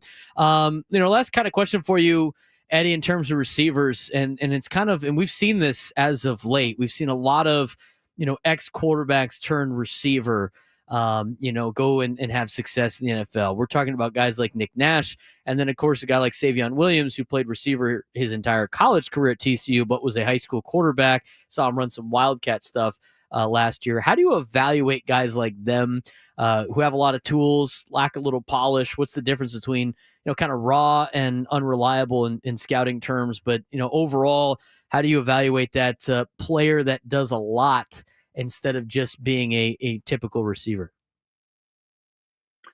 Well, that's a good question. I mean, somebody like Nick Nash is one thing. It's all about trajectory to me. I want to see growth year after year after year after year. And so, it's one of the reasons I think Cam Ward is my number one quarterback going into the year. And I think he has a chance to be really good in the NFL, is because I've seen him grow from lower level programs all the way to Miami, and he's made improvements in his game every year. And that's how NFL players do it. That's how NFL players stay at the top of their game, is they find ways to get better. Just premier athletes in general do that. So I think I look for growth. Nick Nash was able to switch from quarterback to receiver, and he ended up as a finalist for the Lendikoff Award. And pretty much top 5 in every category in receiving last year for San Jose State. So that's growth, and I think that's something that, he's shown enough skills to where whatever he's still raw in, coaches will be able to coach him up at the next level. Savion Williams is one of those guys. It's like, I don't even look at him like I said I compared him to Taysom Hill for the Saints and Cordero Patterson for the Steelers. Like, I think he's a guy. I don't look at him as a receiver because, frankly, his route running is rudimentary, and there's too many drops, and there's a lot of things. But you get the ball in his hands, and magic happens. And so it's one of those things to where I look at him like, look, you're a player. You're a football player. We need to get you the ball. And the onus is going to be on the team's play caller. So if he ends up with somebody like, Ben Johnson in Chicago or Sean Payton in Denver, then watch out, because those guys are going to be able to maximize his skill set and put him in a position to succeed. And I think he showed enough. There's not a lot of 6'3", 6'4", 220-pound guys who can move and do the things that he does. You can't teach that. So it's just about finding the right spot. Eddie, appreciate the time as always, man. A lot of great insight with the upcoming draft. I'm sure we'll be discussing a little bit more next week, and then the week of the draft. Look forward to it. Awesome, Braden. You take care. All right. Thanks to Eddie Brown for joining us today, talking NFL and draft. Lots other of news going on in the sports world. It's time to get to today's sports thread. You know that group chat? The one that's always blowing up with the biggest sports takes, debates, and breaking news? You got barbecue back there, and you didn't invite me? Yeah, we've got that too. Welcome to the Sports Thread, where we break down the top 5 stories in sports, just like you would with your crew. Oh, no! Disaster! What a bad idea! No filters, no silence, just real talk. A lot of sports to get to, not a lot of time. Here's Adam Klug. Number 1. The Angels are one of the surprise teams in all of baseball, as they're off to an 8-4 start, sitting just half a game behind the Rangers. The team you called an embarrassment after their opening day whooping at the hands of the White Sox demolished the Rays 11-1 last night, blasting 6 long balls. Former top prospect Joe Adell became the 3rd Angels player ever to homer twice in the same inning. Buy or sell the Angels as a wild card contender. Low bar, I know, it's the Angels. Wild card contender. Buy or sell? Sell, absolutely sell. I think they're playing as a little fool's goal right now. And I like the Angels. They're my American League team. I hope they do well. I just, with their ownership and what they've done the last decade plus, I can't imagine them surviving. The only thing that's their saving grace right now is the fact that the American League's not very good. But we'll see how they do against the Rangers and the Astros. I think it's fool's gold early for the Angels. Number 2. Staying in the AL, the Blue Jays made headlines earlier this week when they signed Vladimir Guerrero Jr. to a $500 million extension. So what's next for the Jays? According to their GM, Ross Atkins, locking up their other young impending free agent, Bo Bichette. Atkins said that the team's vision is for Guerrero and Bichette to continue playing together and that the team will do everything in their power to see if they can line up on a deal. Bichette looked like one of the game's up-and-coming young stars in his first 4.5 seasons, but he was terrible last year with a .598 OPS and just 4 homers in an injury-shortened season. Bichette is hitting .288 with a .704 OPS so far this season, but he has no homers and just 4 extra base hits, all doubles. Toronto extending Bo Bichette would be a blank decision. I think it would be I wouldn't say great. I think it'd be a safe decision. I think it'd be, I think the more players that they can keep part of that core in Toronto, the better. I think Bichette has shown that he's got a decent track record for the Toronto Blue Jays. I just think the Blue Jays are tired of having guys leave and not being able to sign anybody. I mean, they already have them. If they can keep them, even more power to them, because they haven't done a really good job in free agency. They've always come in second, it seems like. Number 3. John Morant got in trouble with the NBA for doing a celebration where he mimicked shooting a rifle, so he came up with a new celebration, pulling the pin out of a grenade and throwing it into the crowd.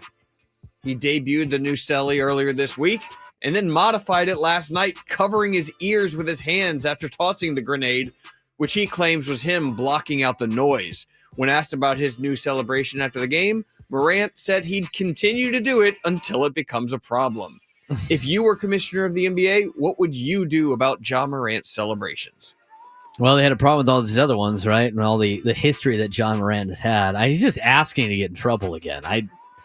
I guess he could say it's not a gun; it's a grenade instead. I mean, Ja is he's just being Ja right now. So, I don't know. If I'm the probably giving another phone call. I mean, I don't know how many more you could do that without, when the point's not getting across.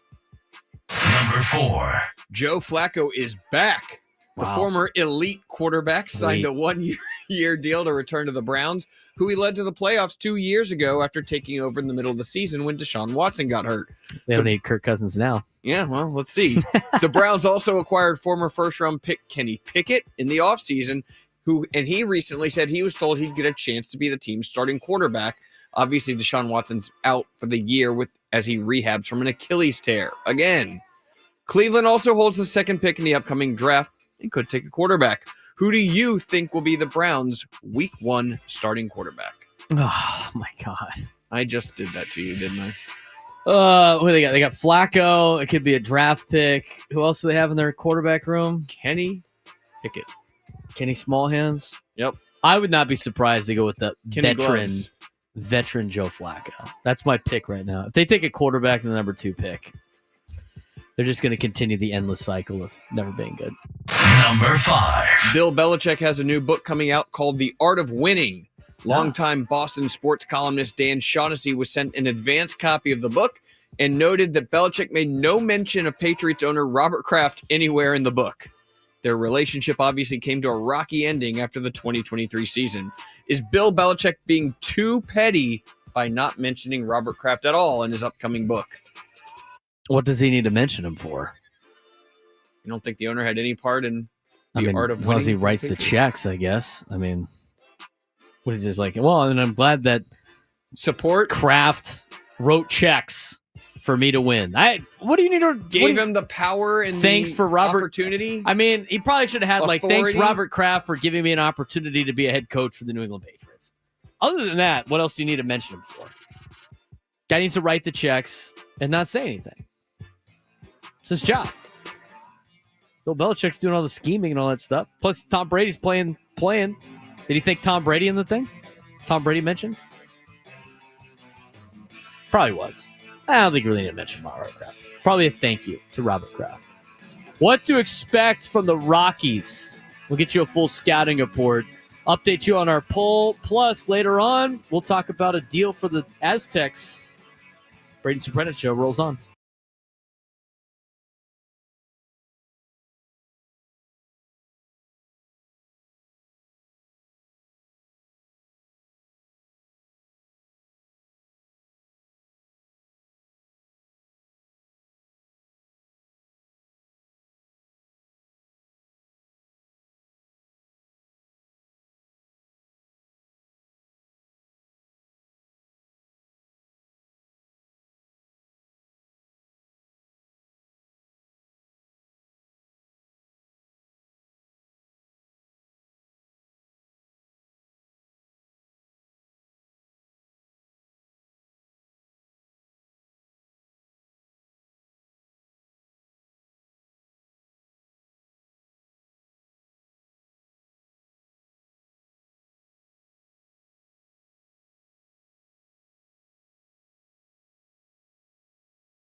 I got Adam all riled up about the Dallas Cowboys and their draft and their dumb decisions.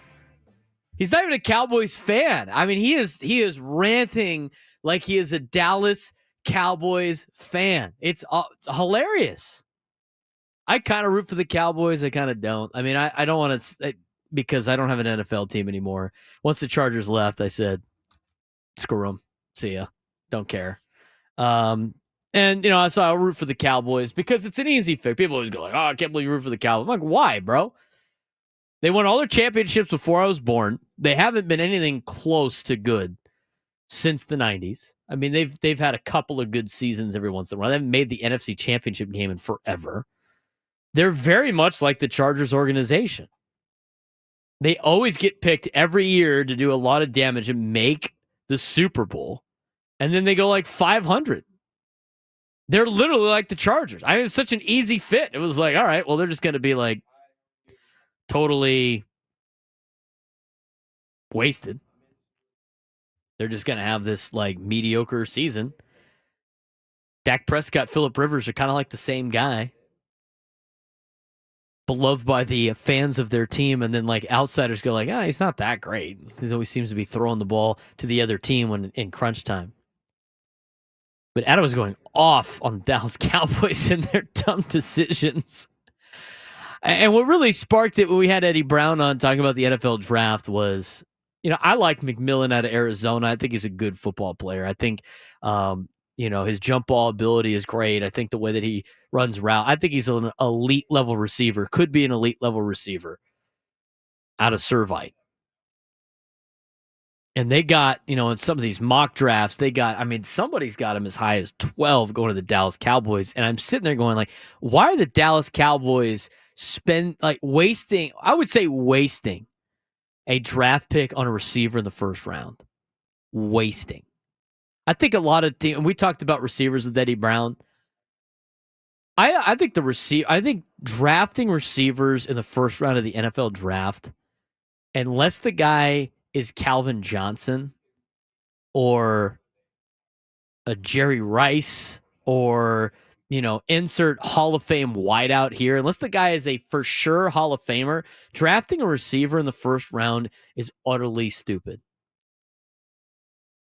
Because receivers are like, they're a dime a dozen. I mean, you could get productive receivers later in drafts. You know what you can't get? You can't get linemen later in drafts. You cannot get elite quarterbacks later in draft. You cannot get elite pass rushers later in drafts.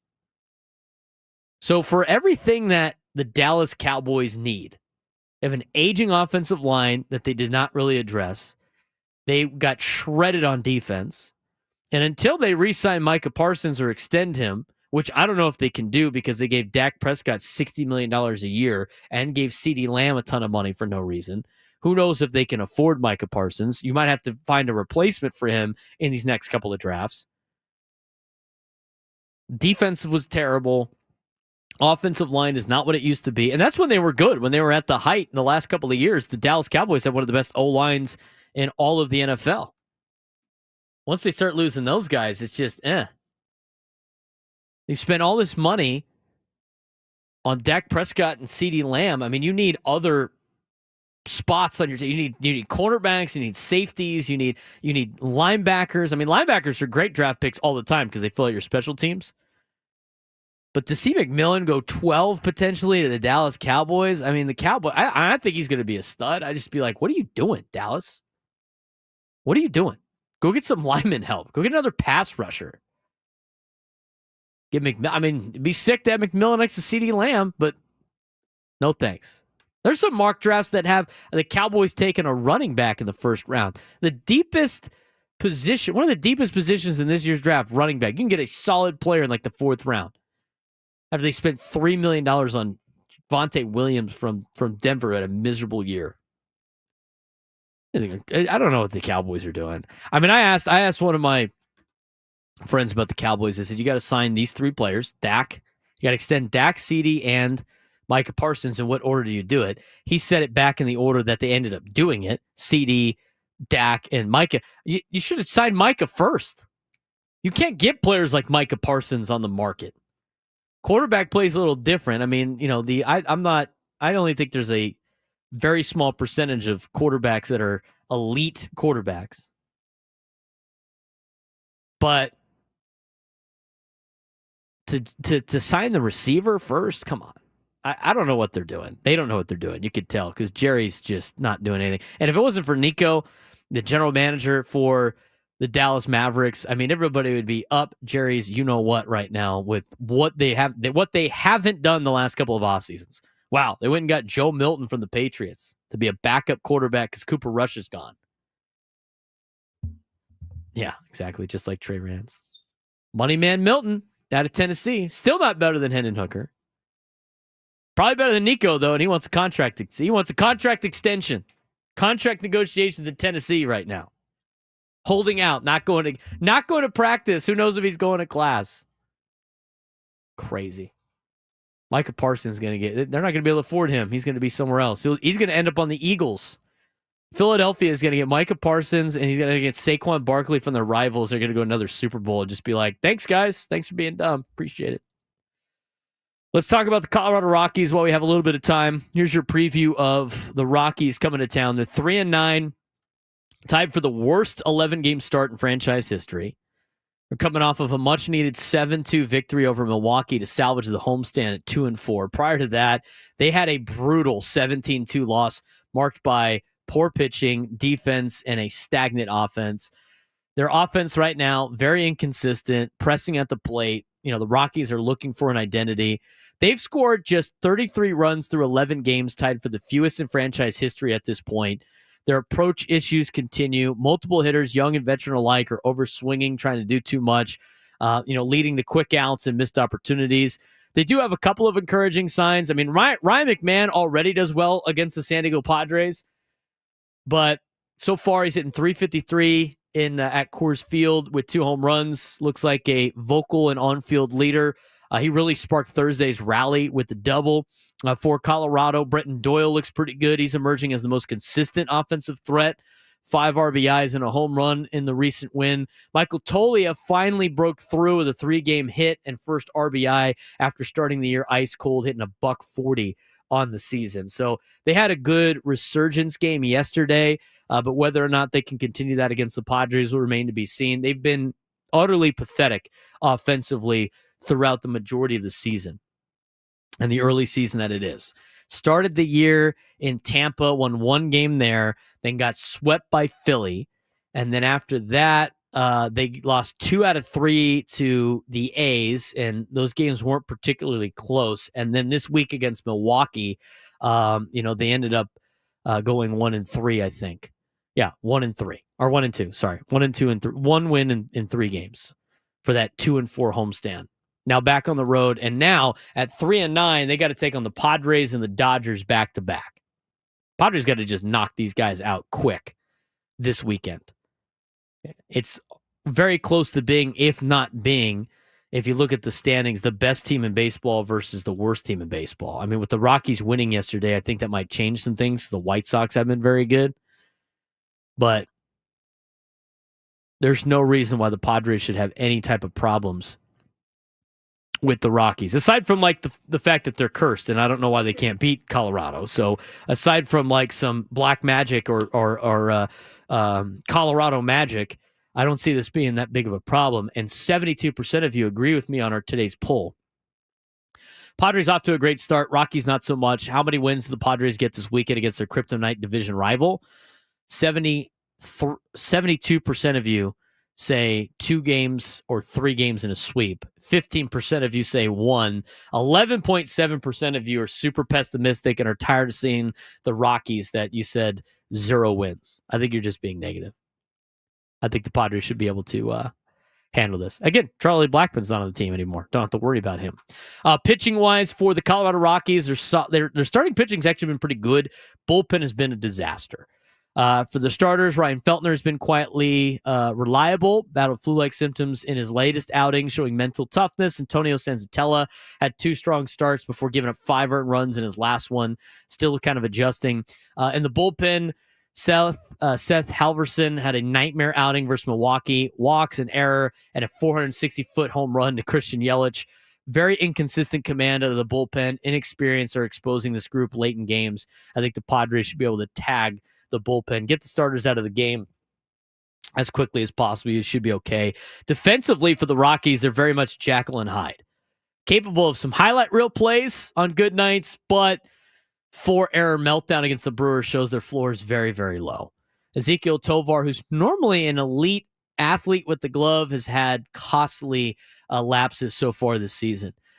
Mentally and clubhouse vibe, Ryan McMahon gave quite a meaningful address post-blowout loss. The players responded with their best game of the homestand yesterday in a 7-2 victory over Milwaukee. So we'll see if Ryan McMahon can kind of rear the crowd going. Bud Black maintains his belief, trusting internal leadership rather than having heavy-handed pep talks. Kyle Freeland, Jacob Stallings emphasizing staying with themselves and not trying to carry the team individually. So they're trying to bring that veteran leadership. You got a couple of local products. Obviously, manager Bud Black went to San Diego State, current San Diego resident. Obviously spent some time as the Padres manager for a long time. Mickey Moniak, former La Costa Canyon High School star. Sean Bouchard at a Cathedral Catholic. So some local products. Ryan McMahon up the road from Orange County, went to modern-day Santa Ana. But the Rockies are struggling right now. They're still trying to find a rhythm. On paper, they weren't supposed to be very good to begin with. Their offense has been rough. I mean, even rough at Coors Field. And if the Rockies can't get out of their own way, they have the pieces to compete, but not really. Against contenders like San Diego and LA, there's little margin for error for the Colorado Rockies. And that's kind of your preview of what to expect from Colorado. So if they come out and start swinging the stick, you got them at the rough time because they haven't really been doing it all year except for their last game. Don't have to worry about Charlie Blackmon anymore. He's not going out there. So hopefully the Padres can, take care of business against their foe, a team that they are 31-33 against since 2021.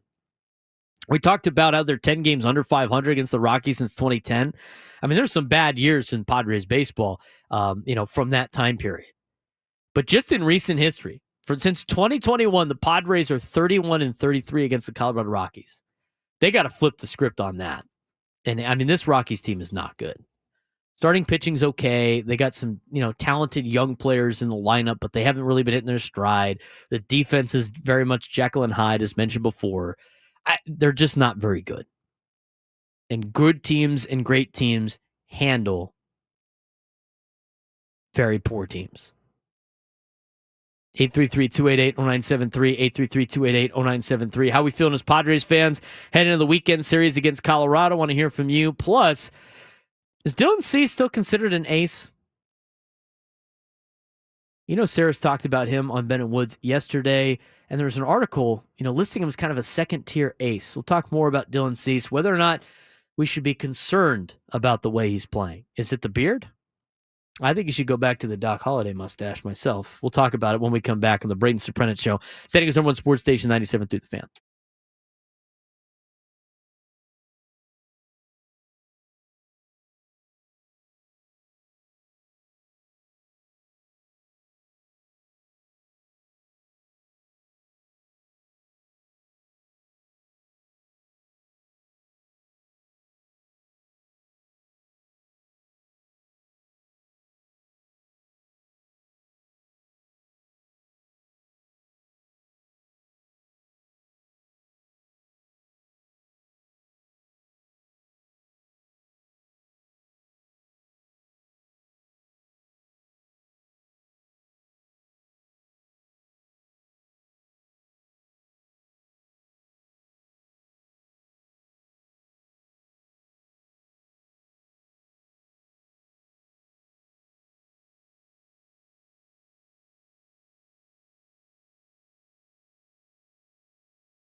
12:20 on the Braden Surprenant Show on a Friday. Who's going out to the Padre game today? Leave a comment in the chat. Let me know. I'm going to be out there. I'm going to head down right after I'm off, get down and get some clubhouse availability, hang out in the press box to cover the Pods as they get ready for a 3-game series against the Colorado Rockies. I'll be there again on Saturday and on Sunday. So if you see me walking around the ballpark, come up and say hi. I'd love to talk to you guys about Padres baseball or anything else for that matter. If you haven't done so already, give us a like on the YouTube page. I haven't been putting that out there, and we've been lacking on some of the likes. Come on, let's go. Get the likes going on the YouTube page. We really appreciate that. Like this video. It really helps us out. Be sure to subscribe to 97.3 The Fan. You could do that at the bottom of your screen as well. So give us a like. We really appreciate that. Be sure to follow me on social media at @B_SURP, at @BSURP. I'm on X. I'm on Instagram. I'm on TikTok. We post a lot of content from the shows. If you missed some of the show, you can go check out the highlights on the social media pages. Be sure to vote in our Twitter poll of the day, our X poll of the day. Padres are off to a great start. Rockies, not so much. We just gave you the full scouting report on Colorado. How many wins will the Padres get this weekend against their kryptonite division rival? So far, 72% of you have said at least 2. 40% of you have said 3. Getting a full sweep. So weigh in on that. Let's see how optimistic you guys are. You should be. The Padres are in first place in the National League West. Good weekend to try to pick up some more ground as well, with some weekend series between teams that involve the division for the Padres. The Padres will play 3 against Colorado. The San Francisco Giants are in New York to take on the New York Yankees. Robbie Ray and Marcus Stroman this afternoon, 4:05 p.m. Pacific time. Be sure to be on the lookout for that. So Giants will have their hands full with the Bronx Bombers. If you take a look at the Dodgers, they will play the Chicago Cubs. It's Yamamoto tonight versus Matthew Boyd of Chicago. So Dodgers will have their hands full. Giants will have their hands full. Padres will be hosting the Rockies, and the Brewers and Diamondbacks will do it out down in the desert. We'll have obviously the full report on that coming up on Monday's show. But again, give us a follow on social media. Really appreciate that. When we get to the 1 o'clock hour, we are going to be giving away tickets to Monday's game for the Padres and Cubs. The first 40,000 in attendance will get an Padres Aloha shirt. First 40,000 fans for Monday's game. So again, if you want to be able to go, because it's been hard ticket to get that particular game, be sure to tune in the 1 o'clock hour, around 1:15, in between our guests of Drake Hills and Scotty Gange, and answer the Padres trivia question we give out correctly, and you will win tickets to Padres and Cubs. We will have our midday sports standoff coming up in just a little bit as well. Gives you an opportunity to win a trip to Vegas. We're qualifying a lot of people in that, so feel free to give us a call and get yourself in line to play the game at 833-288-0973, 833-288-0973. Got a lot to talk about still when looking at the Padres and everything else. We do want to talk a little bit about Dylan Cease. There was an article today on ESPN.com from Kylie McDaniel about ranking the aces, MLB ace rankings, baseball's best starting pitchers. The best pitcher for the Padres on this list is Dylan Cease. He's listed as the 10th best starting pitcher on this particular list. 2 spots in front of Spencer Strider, which is interesting, but he's returning from elbow surgery, so maybe that's a factor. He's ahead of Christian Sanchez. He's behind Corbin Burns, Logan Gilbert, Cole Reagans, Framber Valdez, Chris Sale, Garrett Crochet, Zach Wheeler, Paul Skeens, and Tarek Skubal. We got him as a Tier 2 ace for the San Diego Padres. What did Saris have to say about Dylan Cease? He didn't mention him in his particular ace rankings.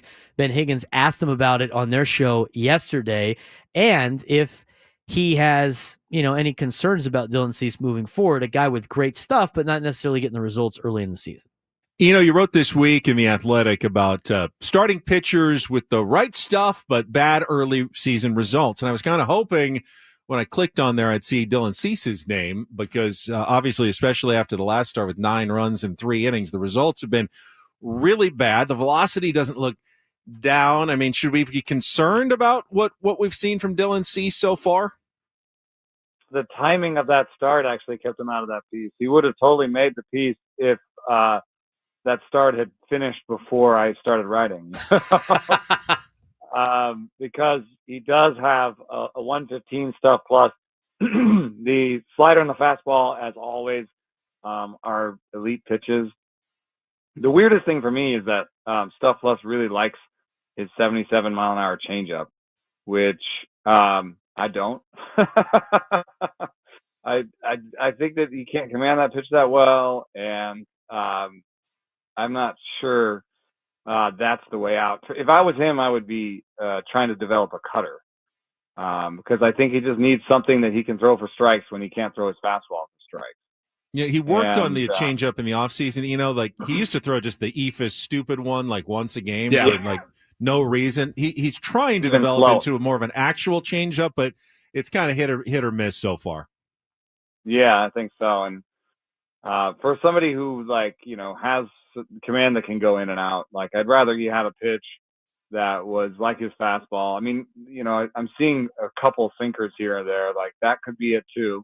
In terms of just a pitch that looks different that he could throw into the zone when he's having a little trouble with the fastball. So I think this is just something we see from Cease from time to time. If you look at his strikeout rate, it's the same as it was in 2023, and it's not too far from where it was last year. The walk rate's not that far off. The expected numbers are not that far off. The stuff is there. I'm not really worried about Dylan Cease. I'm not really worried about Dylan Cease either. I mean, he had arguably one of the worst outings of his career against the A's this week. And a lot of things didn't go his way either. You got the first 2 outs, too, in the first inning, and then it just kind of spiraled. He was missing over the heart of the plate. I mean, that's going to happen from time to time. But you look at his metrics, and, Saris, lays it out for you about his expected numbers, his strikeout rate, his, swing and miss rate. All of that's still really good. And so, sometimes you look at some of these stats, like Randy Vasquez doesn't have a high whiff right now, and he's got good results. That might turn into more of a problem later on in the season than a guy like Dylan Cease that has those metrics, but is not getting the results quite yet. But in terms of the beard, he told Scraby and Tony at FanFest or Ello, that the beard was going to play and see how well he does. Maybe he shaves before his next start. I like the mustache. I think Cease rocks the mustache well. In fact, when he threw the no-hitter, he was mustache. The Doc Holliday stash. 833-288-0973, 833-288-0973. We need a contestant for a Midday Sports Standoff. It gives you an opportunity to win a trip to Vegas. If you take me down, we're going to be doing that when we come back. Plus, kind of a grim picture for San Diego State Athletics. The next 5 years of Aztecs football will control the fate of San Diego State Athletics. We'll talk about that, what it means when we come back on the Braden Surprenant Show on San Diego's #1 sports station, 97.3 The Fan.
On a Friday, getting ready for Padres baseball coming up this evening, 6:40 start.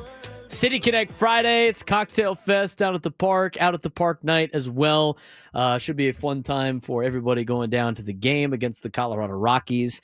Padres and Rockies, 6:40. EcoWater SoCal Padres pregame show at 5:40. We will take you up to Gwen and Chris, who will then lead it to the pregame show, and then we'll be off with another homestand here in America's finest city. We're going to talk more about Padres baseball in just a little bit. We're going to get to our midday sports standoff as well, try to win an opportunity to go to Vegas. We'll talk about that in just a second. I do want to mention that this game day hour on 97 Through the Fan is brought to you by Crystal Geyser Alpine Spring. What makes Crystal Geyser Alpine Spring Water different? We always bottle our Alpine Spring Water less than 1.5 miles from the spring source, and all of our bottles are made with 50% recycled plastic from our own recycling plants. Crystal Geyser, bottled at the spring source. I saw this article today about San Diego. I saw it last night, actually. John Wilner, it was in the San Diego Union Tribune, but he writes for the Bay Area News Group. And it was talking about the media rights deal potentially coming for the Pac-12. And the title of the article was "The New Media Rights Deal in the Pac-12 Needs to Happen Soon." And the thing is it obviously does need to happen soon, but there's a couple of points in here that I liked that we're going to talk about and how it affects San Diego State. San Diego State are officially part of the rebuilt Pac-12 that is still without a finalized media rights deal, even 190 days after agreeing to terms with Gonzaga. The next 5 years, starting in the summer of 2026, will be a critical audition window for San Diego State and its conference to prove relevance, visibility, and stability heading into the 2030s. I think on top of that, it shows an audition as well for San Diego State to get themselves out of what is going to be a disaster of a conference. And let me tell you why. If you look at some of the monetary figures discussed in the article, and I think it kind of lowballed what they're at, or maybe where I was at with this is, I thought from a positive standpoint of this new potential Pac-12 that everybody wants to shove down my throat as being this great idea. And they want to gaslight us into thinking that this is going to be some power conference. It's not going to be a power conference. Is it better than the Mountain West? Well, to me, it depends on what your TV contract is and your visibility. And I think visibility is actually more important than money here in a second. The projected annual revenue per school for the Pac-12 on a media rights deal, according to John Wilner, has the high end at $12 million per school and the low end, and what it says more realistic as $7 million per school. San Diego State was getting, I think, close to $5 million in the Mountain West. John Wilner's hotline, his source, views $7 million as more likely depending on how the final deal and membership terms shake out. $7 million. Look, you want to talk about how you're a power conference? Go ahead. I mean, it's going to fall on deaf ears for me. You know who at other conference gets $7 million a year? That would be the American Athletic Conference. The American Athletic Conference that has Tulane and has teams like Texas State and has schools like, the schools that Memphis, the two big schools that the Pac-12 thinks they can grab because their conference is going to be more enticing than the other schools that have to pay a massive exit fee. They think that they'll come over for $7 million freaking dollars. They're already getting that in the American. That's some serious bad news. The American Athletic Conference currently distributes an average of $7 million per school, slightly more to its top schools like Memphis, Tulane, and USF, the three schools that are expected to join the Pac-12.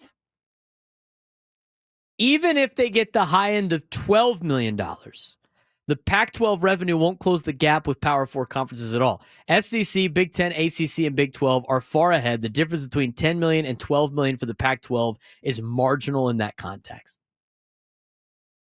Monetary, from a monetary standpoint, it's awful. Now, from a visibility standpoint, this is where the Pac-12 can kind of stay relevant and really push to make themselves, appeal to other conferences in the future, because a lot of things are changing in the 2030s. Exposure on linear TV is far more valuable than maximum revenue at this stage. I totally agree with that.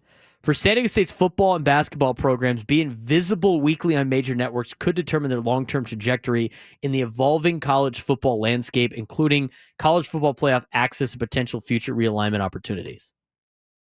TV networks and packages mentioned in a potential Pac-12 deal. The CW could potentially get what's called the A package. And so what this does is the Pac-12 would have a package A, package B, package C, which means like the best game of the week, package A, would go to the CW. They get the first pick of the games that weekend. Package B would go to the next level, package C. They said CW is interested potentially. Warner Brothers Discovery and Turner might chip in. Fox and CBS, especially with their Mountain West deals ending by 2026. Also, in terms of streaming, ESPN Plus, Max, and new direct-to-consumer platforms coming from ESPN and Fox, which is launching later this year, different from ESPN Plus. But key considerations for the Aztecs moving forward on a potential media rights deal: are the games going to be on Saturdays? Are the time slots free of competition from Power 4 games? Will there be consistent linear exposure, or will games be hidden behind paywalls? San Diego State must stay visible to remain relevant nationally, not just to fans, but to future college football playoff committees and potential expansion-minded conferences. Football and basketball games on national TV will elevate recruiting, fan engagement, and long-term institutional prestige. The next 5 years are pivotal. The Pac-12's media deal will either position San Diego State for inclusion or keep it on the outside looking in. We were talking about this before, and they said that, and J.D. Wicker was talking about maybe the end of the month or the next couple of weeks in March, that they were going to have a deal. And there's names that you're familiar with, part of this conversation. It's April 11th. Now, all of a sudden, John Wilner's reporting that maybe within the next couple of weeks or the end of April, they'll have a new TV deal done. Where have we heard this before? We've heard this multiple times before. San Diego State's in trouble. Missing out on potentially jumping to a power conference when the opportunity was there is going to cost these guys in the long run, unless this is their last ditch for effort right now to stay alive in college athletics, is they need their football team in the next 5 years to be relevant in college athletics. We know the basketball team's relevant enough, but they have to, at some point, get to when they realign everything in 2030 and a little bit past, because a lot of TV contracts are coming up, including some deals that have kept the ACC afloat. That's going to start to end in 2030. Once that happens, you got to put yourself in the best position possible to get out of the pack, whatever it's called, get out of the Mountain West, get out of the group of 5 stage, or you will be left behind permanently. I mean, we're talking about teams that are competing in the SEC that are having contract disputes with their quarterback who's making $2.4 million a year that wants to be at $4 million a year. If they do the revenue sharing with this TV contract that they have at $7 million, you're getting $1.5 million to spread amongst all your teams. The starting quarterback at Tennessee wants $4 million himself, and he's holding out. You're playing a completely different ballgame. And so what's going to happen is if you don't get to that next level and you don't get to the level of power conference, you're just going to be drifted off aside, and it's going to impact the rest of your college athletics, which obviously has a huge impact on the city of San Diego, with San Diego State being the top dog. I mean, these mid-majors are trying to find places in this new world of college athletics to just stay alive and stay afloat. Now, to me, I think it's more beneficial for San Diego State to be on linear television than to get more money and maybe be on streaming. I think that's a big factor. I mean, MLS was complaining about that and their executives that they have to get through a paywall in order to watch all of their games. If San Diego State is in that point, they're going to be left behind because they're not going to get the casual fan to tune in because they're not going to spend money to go watch them on Amazon or Max or, Apple TV Plus. It might give them a couple extra $1 million, but if you're not being watched, are you really making a sound? If nobody's there to watch your games? We'll talk more about this in the 1 o'clock hour if we have time. 833-288-0973, 833-288-0973. It's a very grave deal. $7 million a school. This new Pac-12 whack expansion is looking worse and worse by the day. But we'll see. I mean, they haven't signed the deal yet. If they come out and get $15 million a year, okay. Maybe we could talk about something, but they got to be on linear television. It's time to get to today's Midday Sports Standoff. Welcome to Midday Sports Standoff on the Braden Surprenant Show. I can't believe what I'm seeing right now. The ultimate head-to-head battle where sports knowledge and quick thinking collide. No, he's no good. Are you kidding me? Contestants will go toe-to-toe with Braden in a sports trivia deal where every correct answer brings them closer to victory. Down the sideline! Wow! Unbelievable! But 3 strikes and it's game over. This is not Detroit, man. This is the Super Bowl. Can you outsmart Braden? The Midday Sports Standoff starts now. Now bringing in our contestant today, Ollie in Spring Valley. Ollie, what's going on, man? Hey, what's going on, brother? Love the show. I appreciate that. We'll try to get you a trip to Vegas. If you are able to take me down in some sports trivia, you'll have an opportunity to win our grand prize, 2 tickets to either Disturbed, Ghost, or Pantera in Las Vegas, plus a 2-night stay at the MGM Grand in Sin City, and a $150 gift card. Get tickets for all 3 shows now at Ticketmaster.com. So how this is going to work, Adam's going to give a trivia question that has multiple answers to it. For every answer you guess correctly, you will get a point. For every one I guess correctly, I will get a point. Whoever has the most points when we run out of names on the list will win today's contest. If any particular item on the list repeats, you will get bonus points for that. If you guess incorrectly or don't guess in the amount of time, in a quick enough amount of time, you will get a strike and 3 strikes, and you're out. Understand the game? Ready to go? Let's run it. All right, Yep. Ollie, let's see what Adam's got in store for us today. Well, Braden, I submitted myself to torture earlier this morning, and I went through the box scores for every single Padres Rockies game last year. Oh, my God. Look. But you said this was going to be one of the best. I did it. Questions. For our audience. Yeah, you know what? Only the best.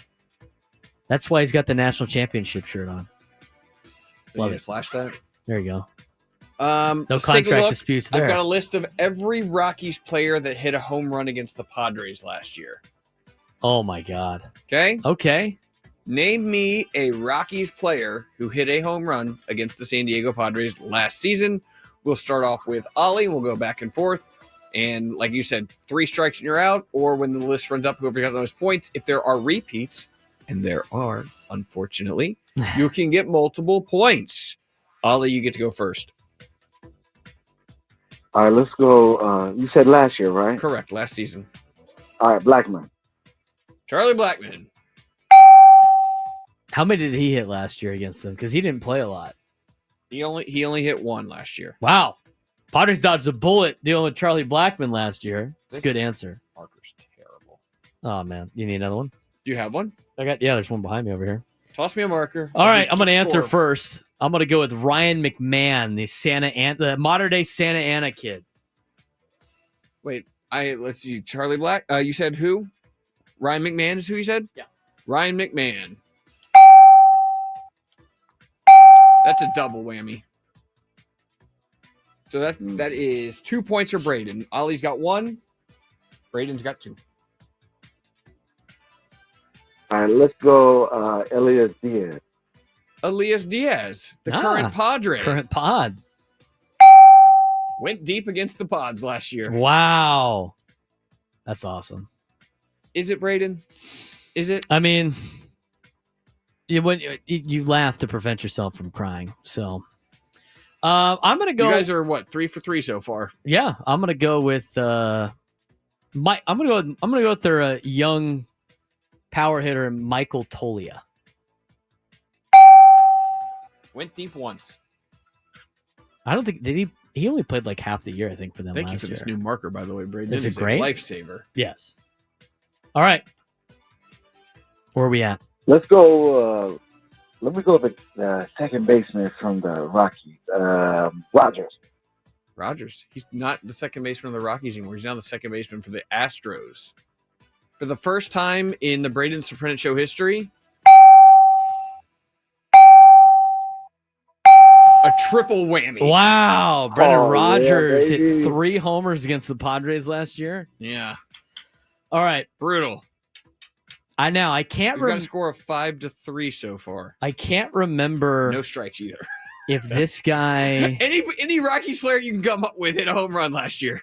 I can't remember if this guy. I remember I was irritated with this particular player because I couldn't believe that he was kicking the Padres' ass. I can't remember if he made like a diving catch or a walk-off winner or a home run. But I'm going to go with Jake Cave, Old Man Cave, who looks like he's 50, but he's 31. Dang, he didn't hit a home run against them. So I was mad about something else. You are back up, Ollie. All right, let's go. Gold Glover guy, Doyle. Brenton Doyle.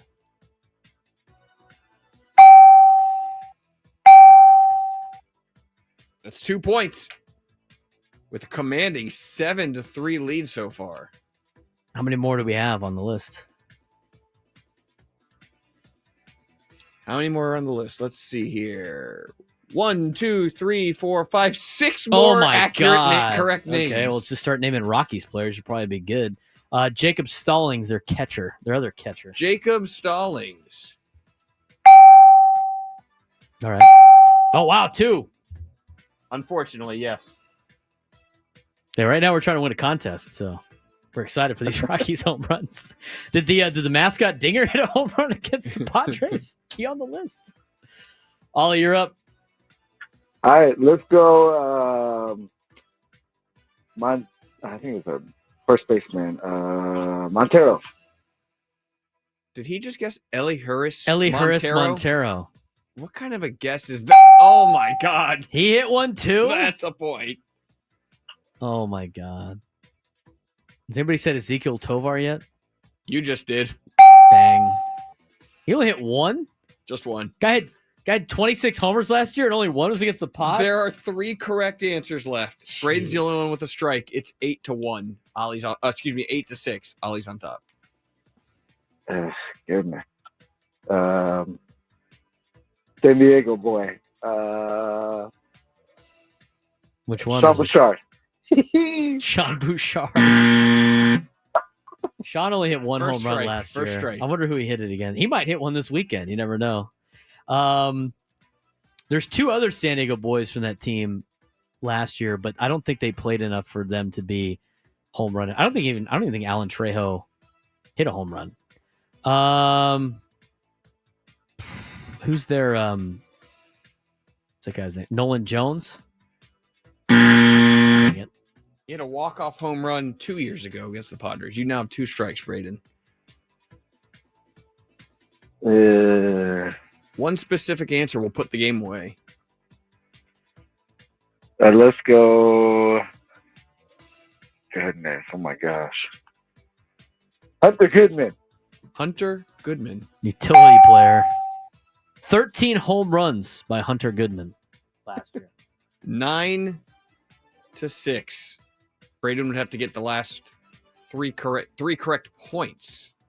So we got one name left? Got 2 names left. 2 names left. Double whammy. You'd have to get them both.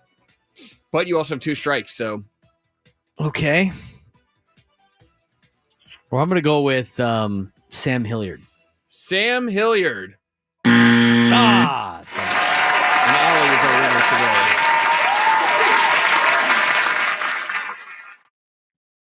Who are the other 2? Who are the other names?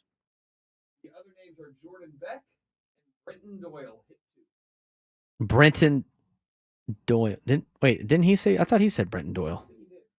Oh, I thought he said Brenton Doyle, which would have gotten any points anyway. But and what was the other name you said? Jordan Beck. Jordan Beck just got sent to the minors. He had 3 home runs last year, and one of them was against the Padres. That's crazy. I can't believe Jake caved in a home run against the Padres. He had 7 last year. Kicked our ass. Who was the other one that did? Oh, Jacob Stallings did it.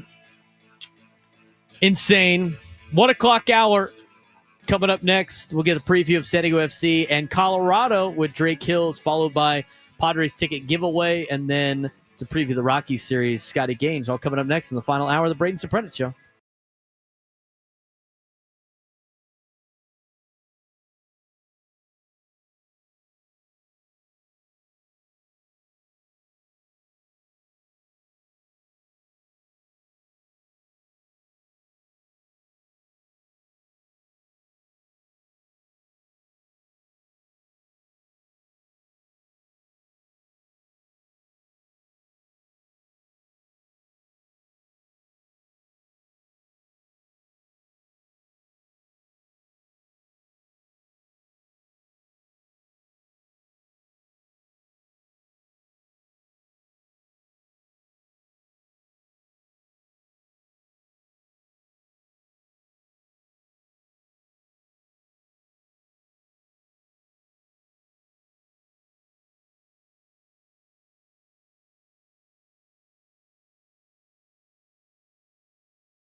hour. This game day hour on 97 through the Fan is brought to you by Crystal Geyser Alpine Spring. What makes Crystal Geyser Alpine Spring water different? We always bottle our Alpine Spring water less than 1.5 miles from the spring source, and all of our bottles are made with 50% recycled plastic from our own recycling plants. Crystal Geyser, bottled at the spring source. Braden Surprenant, welcome back to the Braden Surprenant Show on San Diego's #1 sports station, 97.3 The Fan.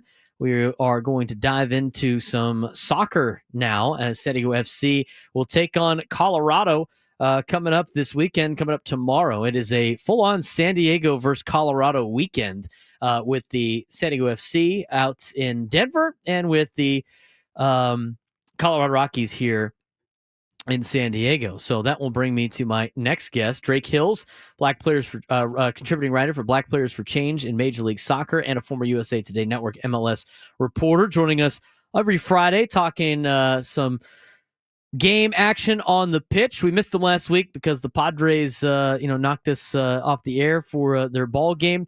So we're back at it talking some MLS, and it's good to have you back on, Drake. Absolutely. Yeah, you're absolutely right. We've got so San Diego versus Colorado, game 1 tonight for the Padres. And, of course, we got 2 playoff teams in MLS, or should I say 2 teams in the top 7 of the standings of the Western Conference, San Diego FC and the Colorado Rapids. What do we look for let's quickly recap the game over the weekend in which San Diego really handled Seattle. Seattle not off to the greatest of starts of the season, but went out there and got the 3 goals early and kind of cruised to a victory. What did you see out of San Diego FC, and most notably Chucky Lozano making a lot of big contributions? Yeah, absolutely right. 3 goal contributions, although I don't think he got credited for the one he really started, Anibal Godoy, in getting his goal. He was the one, Chucky Lozano, for igniting that attack, which actually started in San Diego's own half. But of course, the first goal, he was the one who combined with Luca De La Torre to take that quick corner kick and obviously played the ball into the 18-yard box, the penalty area, to get that first goal. Only 2 minutes into the game. So we could probably class this as the Chucky Lozano return. Almost 4 weeks gone after that hamstring injury that kept him out pretty much since that, that first half in the home opener. It was tough, right? Without Chucky Lozano, the first designated player, the best player on this team, you had to make a lot of switches. Even without Marcus Ingvartsen in the game. I was actually sitting not too far from him, Braden, in the stands this past weekend at the game against Seattle Sounders. And to be able to see Chucky and Anders Dreyer combine once again, that we all saw against LA Galaxy in their opening game, you were able to see Chucky Lozano be able to impact not just what they did offensively, but to remain organized defensively. And when they took possession, he was the one who started the counterattack. 2 of the 3 goals, that was the case. So I'm going into this next game, we're going to get a chance to see how 2 games and hopefully Chucky Lozano getting a rhythm in the starting lineup, how that will impact a San Diego FC team that is having the 3rd best start for an expansion team in MLS history.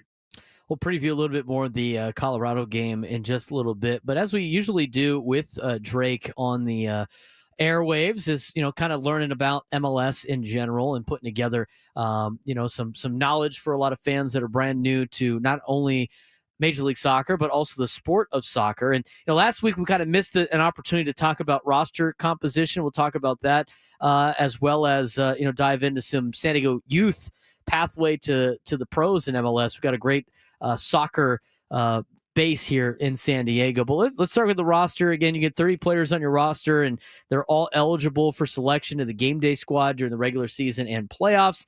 And in addition to the salary budget, each MLS club may spend additional funds on player compensation, including money from a league-wide allocation pool.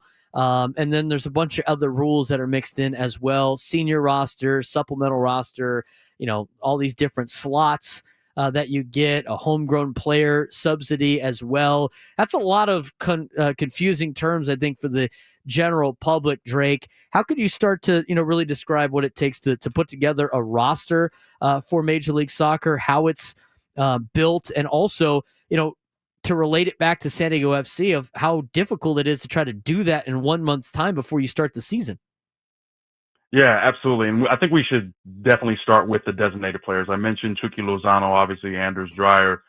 These are players that do not count in this cap, right? We're talking about an amount of money, a salary that a player can receive.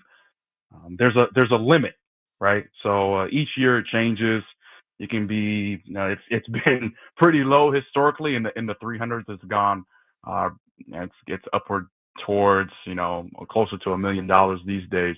But essentially what happens is that you are allowed to have a designated player that does not, up to 3 specifically, that does not count against that salary budget charge. And with the salary budget charge, it essentially separates these 3 designated player slots from the rest of the team. So the designated player essentially allows San Diego FC to sign this great talent, right? They're usually your best players on the team, and they will not count against the total compensation and the costs that you would acquire for an entire roster. So whether they be players from outside the league, obviously like Chucky Lozano, or they could be players that are already existing in MLS or even on the roster already. So as I mentioned, Chucky Lozano being one, but in this year, a designated player who is at least 24 when the league year comes in will carry the maximum salary budget charge for 2025, which is just in and around, we'll call it $740,000. It's a little more than that, but essentially you can pay that player more without going up against the cap. And then you have the rest of the roster, right? So there's different slots you have, whether it be homegrowns. Those are players that are essentially coming through an academy, which kind of relates to what we talked about or what you were hinting at earlier, involving MLS academies, players that have been graduated from an MLS academy. And through this homegrown player mechanism, you receive a designation on your roster. So there's no limit to how many homegrown players you can have in any given year. And they can also occupy senior or supplemental roster spots. The only difference is that player, has to be at a certain age. So they have to be no older than 21. And then what happens is once they reach this age cap, they essentially have to be considered as a regular senior player or supplemental roster player. So there's a whole lot of extra stuff, Braden, that we can probably get into. But we should just stop there because at that point, Braden, it kind of gets into the soccer encyclopedia. But the reality is that San Diego FC, obviously Tyler Hughes has done a great job, and Tom Pan and San Diego FC has done a great job in putting together an inaugural roster for a team. As I mentioned, 2018 LAFC, 2023 St. Louis City SC. Those are the only 2 teams that have had this kind of year in their expansion season in MLS history. And we're looking at a San Diego FC team that's, through 7 games, 4 wins, 2 draws, and only 1 loss. And that's second best in the Western Conference. That's pretty good. We're talking with Drake Hills, who is a contributing writer for Black Players for Change in Major League Soccer and a former USA Today Network MLS reporter. Just kind of compare that to, what you described with the players in terms of the designated players and then, some of the homegrown players. I mean, can you put that into a little bit of perspective of, if MLB had that particular rule, what those players would be on the San Diego Padres, just to kind of give us a sense?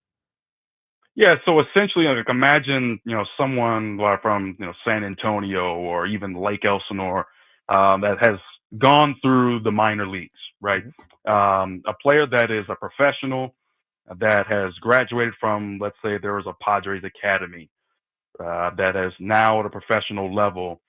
The Padres could bring that player into the major league clubhouse, and their salary is designated different than, let's say, Manny Machado or Fernando Tatis Jr.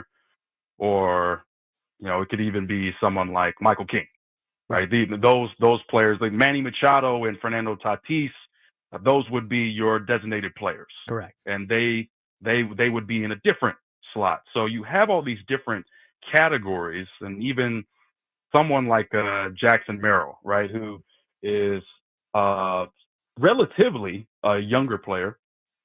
He would be counting in that under 22 initiative, basically that it's like a young DP is what they call it, a young designated player. If they're under the age of 24, they would be classed as a young DP. So even their salary can exceed the salary budget charge that Major League Baseball, in theory, would limit on any player being paid on any Major League Baseball roster. If that makes sense. Absolutely, Drake. I mean, that's it's a way to have a salary cap, but not hamper some guys maybe at the top from making some more money, and really just designates what you can spend on and keeps the level playing field. Every league's got their own real version of that. We're talking with Drake Hills, Black Players, who's a contributing writer for Black Players for Change in Major League Soccer and a former USA Today Network MLS reporter, talking a lot of San Diego FC, getting your soccer fix of the week. Real quickly, we want to mention the pathway to the pros in MLS, San Diego Youth Pathway. Albion SC is one of those teams. And it kind of plays into some of those young players that you talked about moments ago, and where that fits for the players here in San Diego, but then also for San Diego FC as well. Yeah, so you mentioned Albion. Albion Soccer Club has been around San Diego since 1981. They were founded in Point Loma, but now you've got 4 teams in the San Diego area playing in what is called MLS Next. So MLS Next it was launched in 2020. It's an elite youth platform and development league that all MLS clubs, whether directly from their own academy, their own full-time youth academy, or those in their region. So obviously San Diego FC, not having a San Diego FC youth academy, but you do have the likes of, as you mentioned, Albion. You've also got Chula Vista FC. You've also got City SC San Diego, which is based up in North County in the Carlsbad area. So you've got a lot of these prominent San Diego-based youth clubs. You've got Nomads as well. That's pretty well known. And so these talented youth clubs are playing against other Major League Soccer franchises and their academies, like Columbus Crew is in there, and of course DC United, FC Cincinnati, LA Galaxy. These San Diego clubs are playing against those teams essentially as a opportunity to level up to then become professionals in the near future. So with this, you have this unilateral upward mobility where you could play as young as under 13 in this MLS Next and go as far up to under 19s before being signed to a reserve team, which is called MLS Next Pro. So those are professional players that are essentially almost like the San Diego Clippers are in the NBA, right, Braden? So you would have a G League affiliate. So those are MLS Next Pro teams. And then, of course, from MLS Next Pro, you get into MLS. So there is this intra-league development system. We call it Pathway to Pro, from age 13 all the way up to being a professional. That gives a lot of players the opportunity to be not only seen and discovered by professional franchises in Major League Soccer, but also the opportunity to be trained and to be exposed to the professional game at a much younger age. We appreciate all the time as always, Drake, but I do want to mention before letting you go, what should San Diego FC expect with Colorado coming up this weekend as they have to go to the Mile High City? I know this week they were trying to work on their breathing and everything. Very difficult for soccer up at high altitudes, a little bit different than some of the other sports where you do have a little bit more of breaks. Like football and basketball, which is very difficult to do to win on the road. Also, if you're used to playing at sea level, what to expect out of Colorado this weekend? Yeah, so Colorado, through those first 7 games, 3 wins, 2 draws, 2 losses. They've had a decent year, as I mentioned, at the top, 7th in the Western Conference right now. They are in a new chapter themselves. Obviously, Colorado Rapids being a historical legacy franchise in Major League Soccer. However, Chris Armas is a new coach for them, and Chris Armas really got his start with the New York Red Bulls. And while at Red Bulls, he was 3-0 against expansion teams. However, Colorado not so much. So it's going to be interesting to see this Colorado team that is in a bit of a transition. You have star midfielder like Georgi Mihailovic, who's played for the U.S. men's national team before. Zach Steffen, same thing. Rafael Navarro. So they have a couple of pieces. They do have talent, but I think that this is a match that could easily end in a draw. I do see it if I were to say so myself. If I were to make a score prediction, I'd probably go 1-1, 1 point apiece to the standings. All right. It sounds like it's going to be a fun contest in Colorado over the weekend. Hopefully, the Padres and San Diego FC take care of the teams from Denver this weekend, and we have a victory Monday of 4 victories come Monday. Drake, appreciate the time as always, man. We'll talk to you next week. All right. Thanks again, Braden. Drake Hill's a contributing writer to Black Players for Change in Major League Soccer and a former USA Today Network MLS reporter. Now is the time. I'm going to ask the trivia question. If you call in and answer it correctly, you will win 2 tickets to Monday's Padres game against the Chicago Cubs. I mentioned it early, the 3 local connections for the Rockies on their roster that are local to San Diego. There's 3 players, or there's 2 players, and there's three representatives. You need to guess what 2 of them. What 2 out of 3 roster, or should I say personnel of the Colorado Rockies are from San Diego? If you call in and answer that correctly first, you will win tickets to Monday's contest against the Chicago Cubs. What 3 personnel from the Rockies have San Diego ties? Need 2 of those names. First one to call in, 833-288-0973, 833-288-0973. First one to call in and answer will win tickets to Monday's game. When we come back, we'll kind of recap some of that San Diego State story that, as I mentioned earlier, and then get you ready for a preview with Scotty Gange for the Colorado Rockies at the end of the hour. And that will do it for us on the Braden Surprenant Show. So, get your calls in when we come back. We'll talk Aztecs, maybe some more Padres on the Braden Surprenant Show on San Diego's #1 sports station, 97.3 The Fan.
Congratulations to Javier getting the correct answer. What 3 members of the Rockies have San Diego ties? Well, really, there's 4, but the other one is not the biggest tie. But the 2 local products in which Javier got correctly, I'd say 2 of 3, were Sean Bouchard and Mickey Moniak. Mickey Moniak went to La Costa Canyon High School. It was a high draft pick of the Phillies before getting traded to the Angels, and now has found his way to Colorado. As for Sean Bouchard, grew up in the Carmel Mountain Ranch area, played Carmel Mountain Ranch Little League. I know the Divine Sports Gospel guys love Sean Bouchard. I went to high school with him. He went to Cathedral. You're behind me at Cathedral, part of a really good baseball program over there. So a couple of local kids getting an opportunity with the Rockies coming to play back home in San Diego. Other San Diego ties, Chris Bryant at the University of San Diego and Buddy Black at San Diego State. Only needed 2 of the answers. 833-288-0973, 833-288-0973, as we continue here on the Braden Surprenant Show, talking about that potential contract or new media deal for the Pac-12. Needs to happen soon, but the projected numbers on the high end, $12 million, and on the low end, $7 million. The low end at $7 million is rough.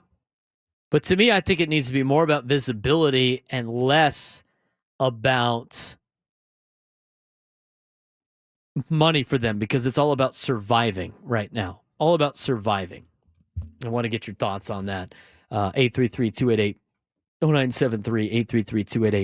833-288-0973. We're going to have Scotty Gange coming on in just a little bit to preview the Padres and Rockies series to finish up the show. Gwen and Chris will continue the programs here on 97.3 The Fan at 2 o'clock before they come through on before they give way to the EcoWater SoCal Padres pregame show with Sam Levitt. Again, congratulations to Javier for winning those tickets for Monday for the I got one here, the Aloha shirt, the Aloha Padres shirt. Might be upside down. But I know a lot of people that really wanted this, so that's pretty cool. Nonetheless, I do want to give out a congratulations to Chase Mydroth out of the University of San Diego. Chase Mydroth got the call up to the Chicago White Sox last night, so he'll be hopefully in the lineup potentially for the White Sox against his former team. The Boston Red Sox traded Chase Mydroth as part of the package to Chicago for Garrett Crochet. And so Mydroth will be in the lineup starting at second base today. So congrats to Chase for getting his major league debut. He will be starting at around 4:40 p.m. Pacific time. His brother Connor Mydroth and the San Diego Toreros are going to have first pitch at 3 o'clock Pacific time. So who knows? I know San Diego wants to be paying attention to that, but you're going to have to watch it on replay. I don't know if Connor went out there or not, but interesting to see nonetheless. 833-288-0973, 833-288-0973. Kevin in Chula Vista wants to weigh in. Kevin, what's going on, man? How's your Friday? Terrific. Just having some lunch and watching a little bit of the Masters. Just a beautiful setting there, needless to say. Look, Braden, I want to go back to the San Diego State problem. And I want to walk through this, and you tell me if my information is incorrect. Going back to the very beginning, the goal was to get to a power conference. Well, that blew up. They screwed around waiting for the Pac-12, turned down the Big 12 as for various reasons, which you've discussed, and now they've broken away from the Mountain West Conference, which was by itself, I understand, a problem from visibility and travel and yada, yada, yada. But now they've stuck themselves into this thing called the Pac-12, which really isn't the Pac anything. And so now we're down to TV money that was at or below what they were making in the Mountain West, thereabouts, give or take. And to boot, I think they have to pay an exit fee. I can't remember what that amount was, but I know it was pretty significant to leave the Mountain West, right? Correct. And so where does this program begin to make any money on any of this, despite all the lipstick on the pig that we continue to get out of San Diego State and this pretending that somehow this is an upgrade? I fail to see where there's any upgrade to any of this when you're talking about adding that juggernaut Texas State. I mean, that's what it's down to now. And so this has been, at least from where I can sit, and you tell me, if I'm off base on this, this is abysmal. They would have been better off cutting a deal with Washington State and Oregon, keeping the Mountain West together. You've got certainty there. And on top of that, do you believe for one moment that Oregon State and Washington State are going to stay in this new hybrid conference that they've designed? Hell no. As soon as they can get a chance to go to power, they're gone. Absolutely. And then what are you left with? Exactly. Well, if you look at the two schools, I mean, they cry victim for what happened to them, but at the same time, they have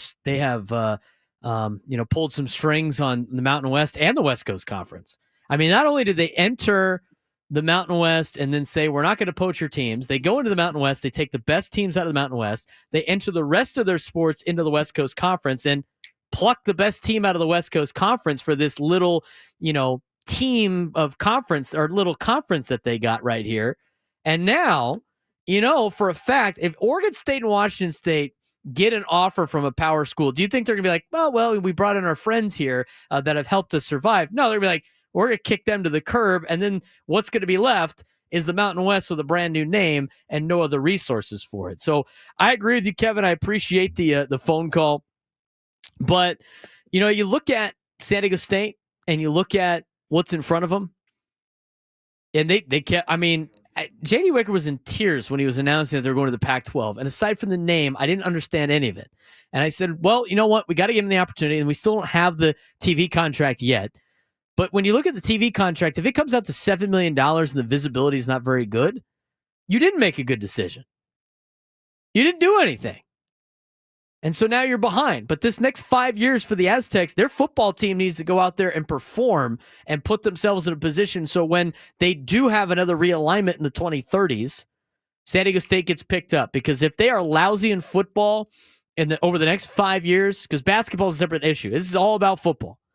And basketball's done their job. They're trying to compete with what they got. But if football goes out there and lays an egg for the next 5 years and can't show that they are anything close to a potential future of power football, this is bad news for the athletic department for San Diego State. I'm sure there's going to be more from that coming up later on next week, and we'll get more details on that particular deal.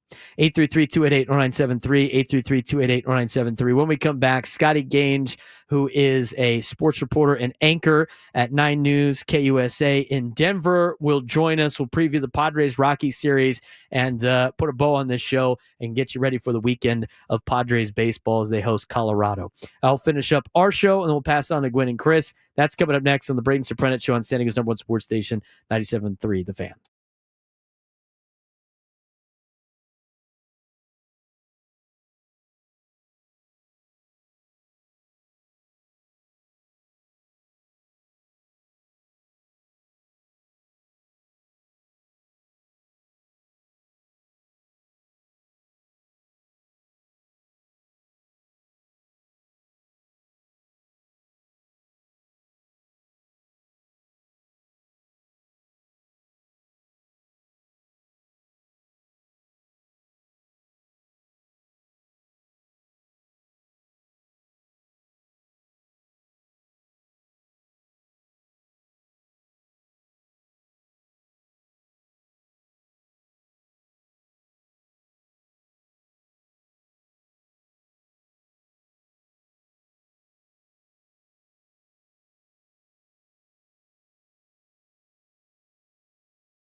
37 on a Friday. Getting ready for Padres and Rockies coming up at 6:40 p.m. Pacific time on San Diego's #1 sports station, 97 through the Fan, and the home of the Padres here on the Padres Radio Network.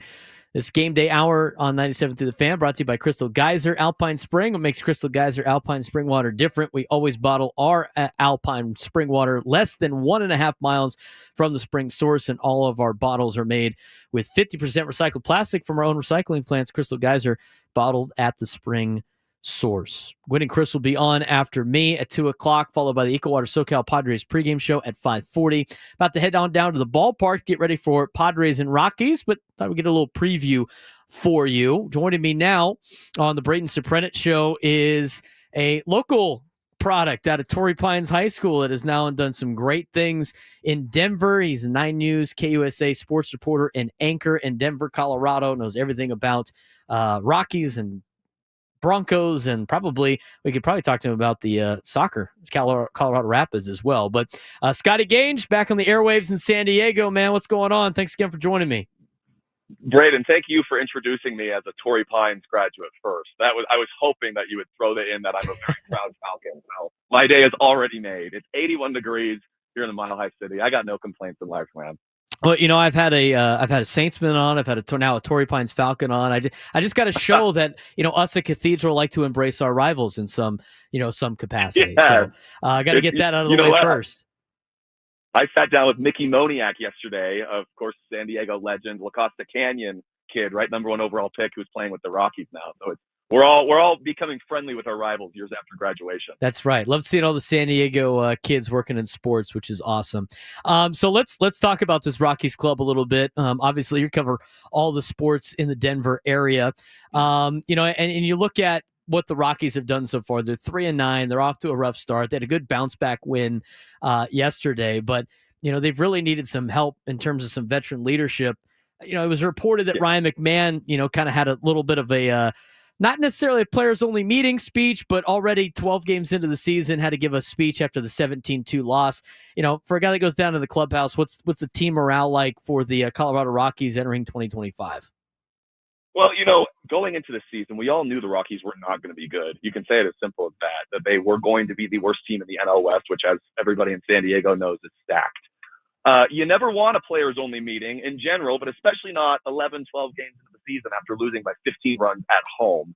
The thing with this team, though, is they receive so much hate and so much they're always, the butt of the joke because of their owner, Dick Monfort, who's known for not spending and doesn't really try that hard to put together a winning team, which I think that kind of gets blown out of proportion considering it's not like they have the lowest payroll in the league. They just missed a couple of times, right? They paid $27 million this year alone to Chris Bryant. If Chris Bryant were on the Padres, he'd be getting paid more than any other player on the Padres. So it was just a huge miss.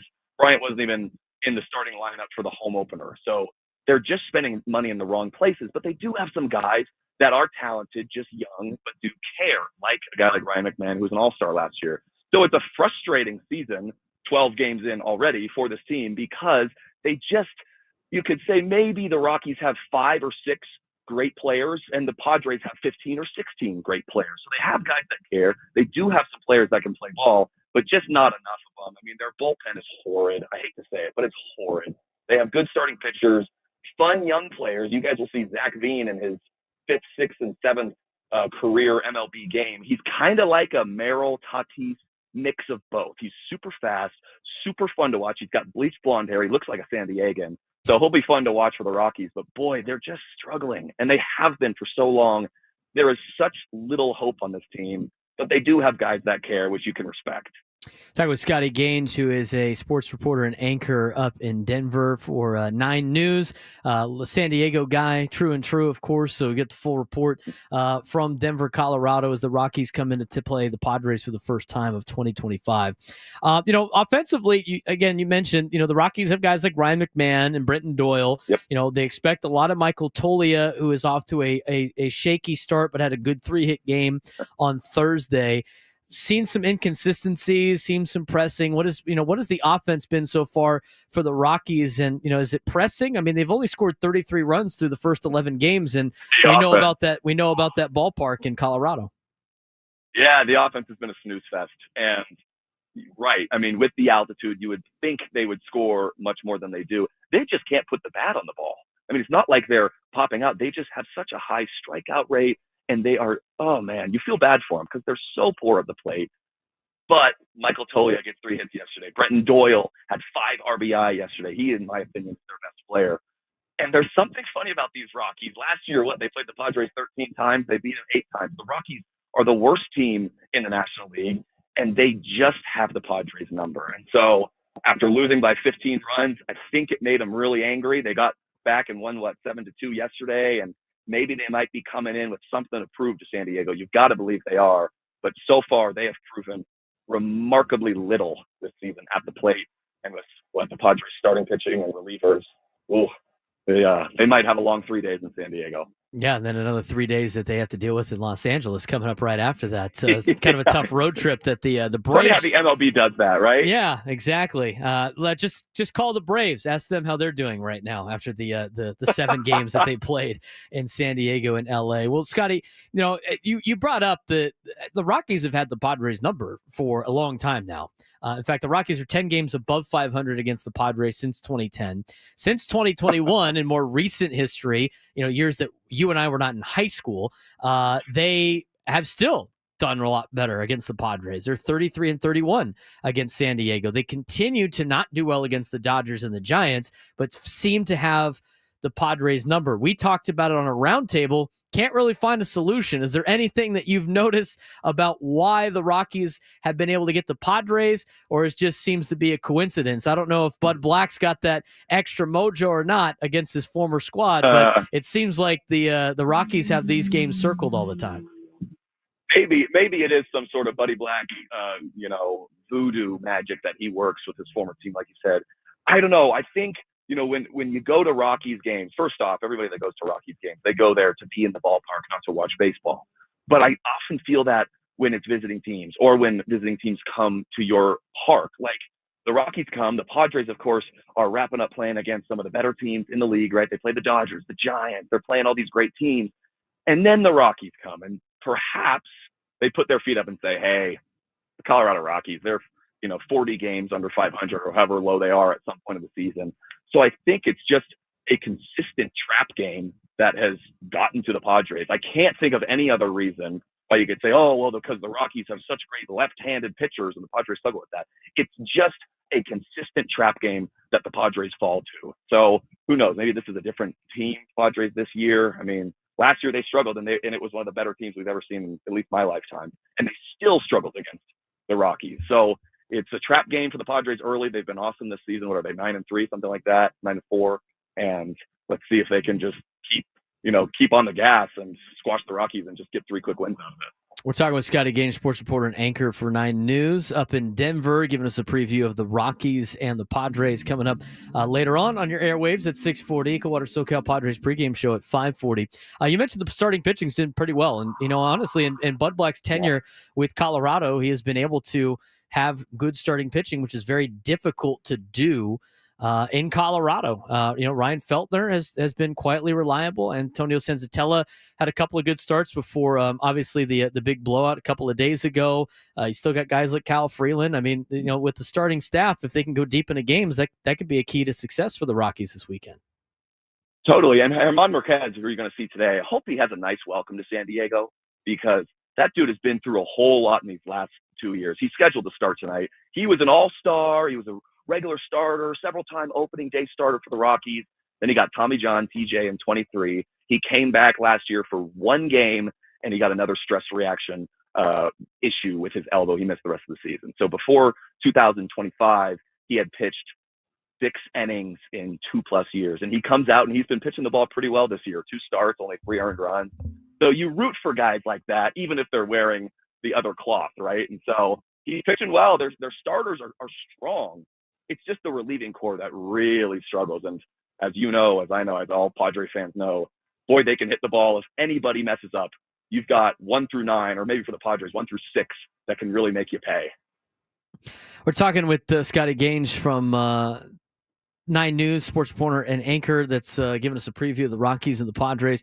Ezequiel Tovar was one of those players that, when Bud Black talked to us about him a couple of years ago. I mean, he was the guy that in the minor leagues outplayed Anthony Volpe in the same league. It was a bright future for the kid. He's been kind of Jekyll and Hyde defensively for a guy that can make a lot of highlight reel plays.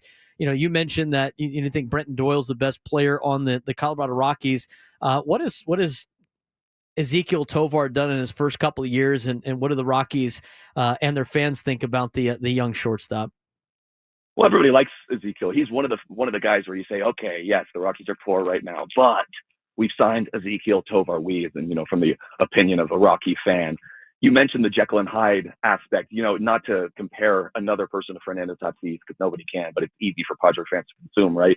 He kind of plays like Fernando. He's so fast, he's so quick, and like we saw early in Tatis's career, he would make the occasional error. And you say, how could he do that? It was such an easy play, but he made the error.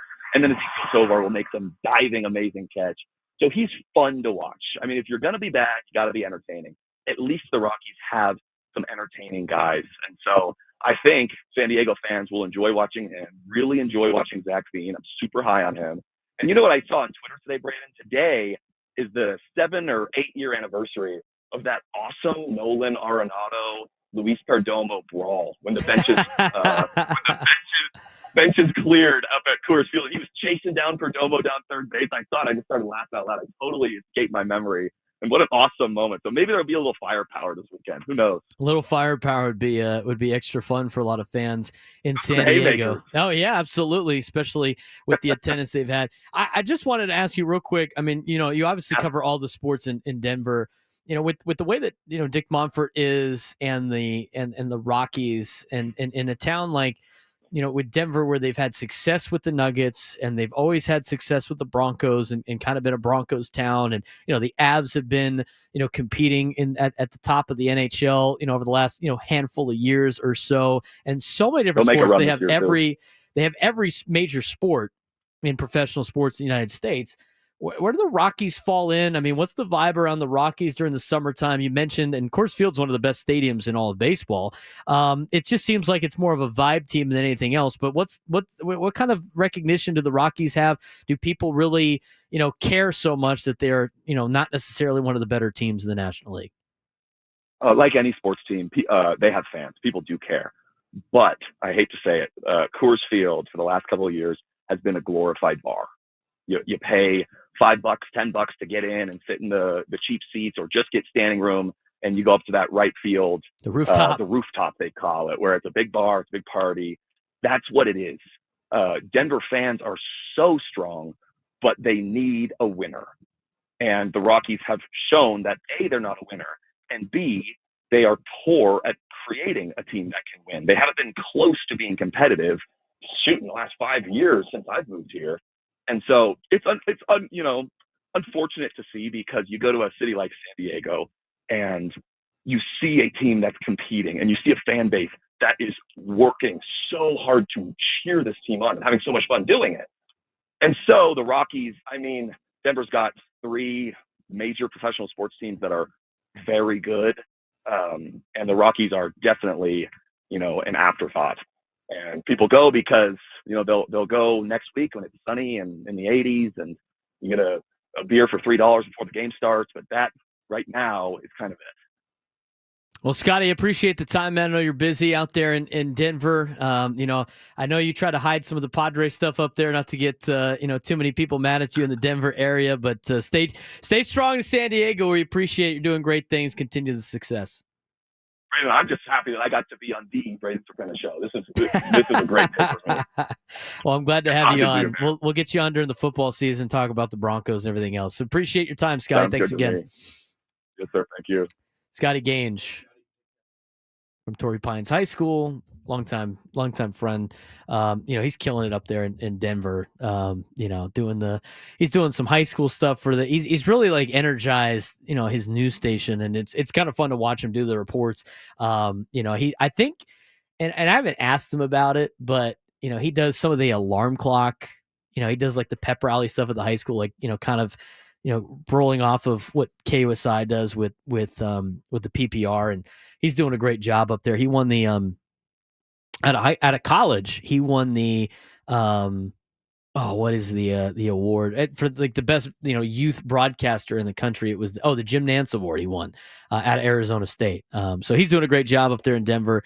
Love to see the other San Diegans kicking ass, and super cool, and a big thanks to him for joining the show today.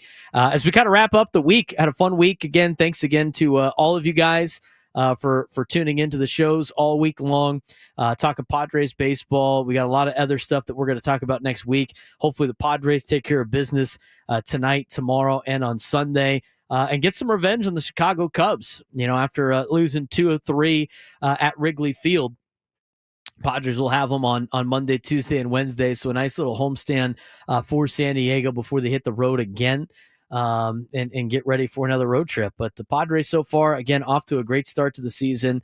Couldn't ask for a better start. And now's, kind of, I wouldn't say too much of a tester, but it's kind of a tester for the sense of that the Padres have not had success against Colorado. And we'll see. And we'll get some updates from the Padres in terms of what's the deal with Fernando and Jake Cronenworth. It sounds like maybe Dylan Cease has shaved his beard. We'll probably get more info on that as well. I'm going to go down to the games this weekend. Again, if you see me walk around Petco Park, feel free to say hi. I mean, if you're I'm wearing the same stuff that I'm going to be wearing today at the ballpark. Should be a fun time down there. Nick Pivetta against Herman Marquez. But as I mentioned before, should be a Jackson posted on his Instagram. Okay, so Dylan Cease has shaved the beard. Does he have the mustache still? I'm going to have to check. Padres will start their 6-game homestand tonight at 6:40. Then they'll go on the road to Houston and Detroit. We're coming back home on April 25th. We'll talk to you guys on Monday. Gwen and Chris coming up next. Padres baseball will be after that. At the EcoWater SoCal Padres pregame show starting at 5:40. I'm Braden Surprenant. Thanks for another good week. We'll talk to you guys on Monday.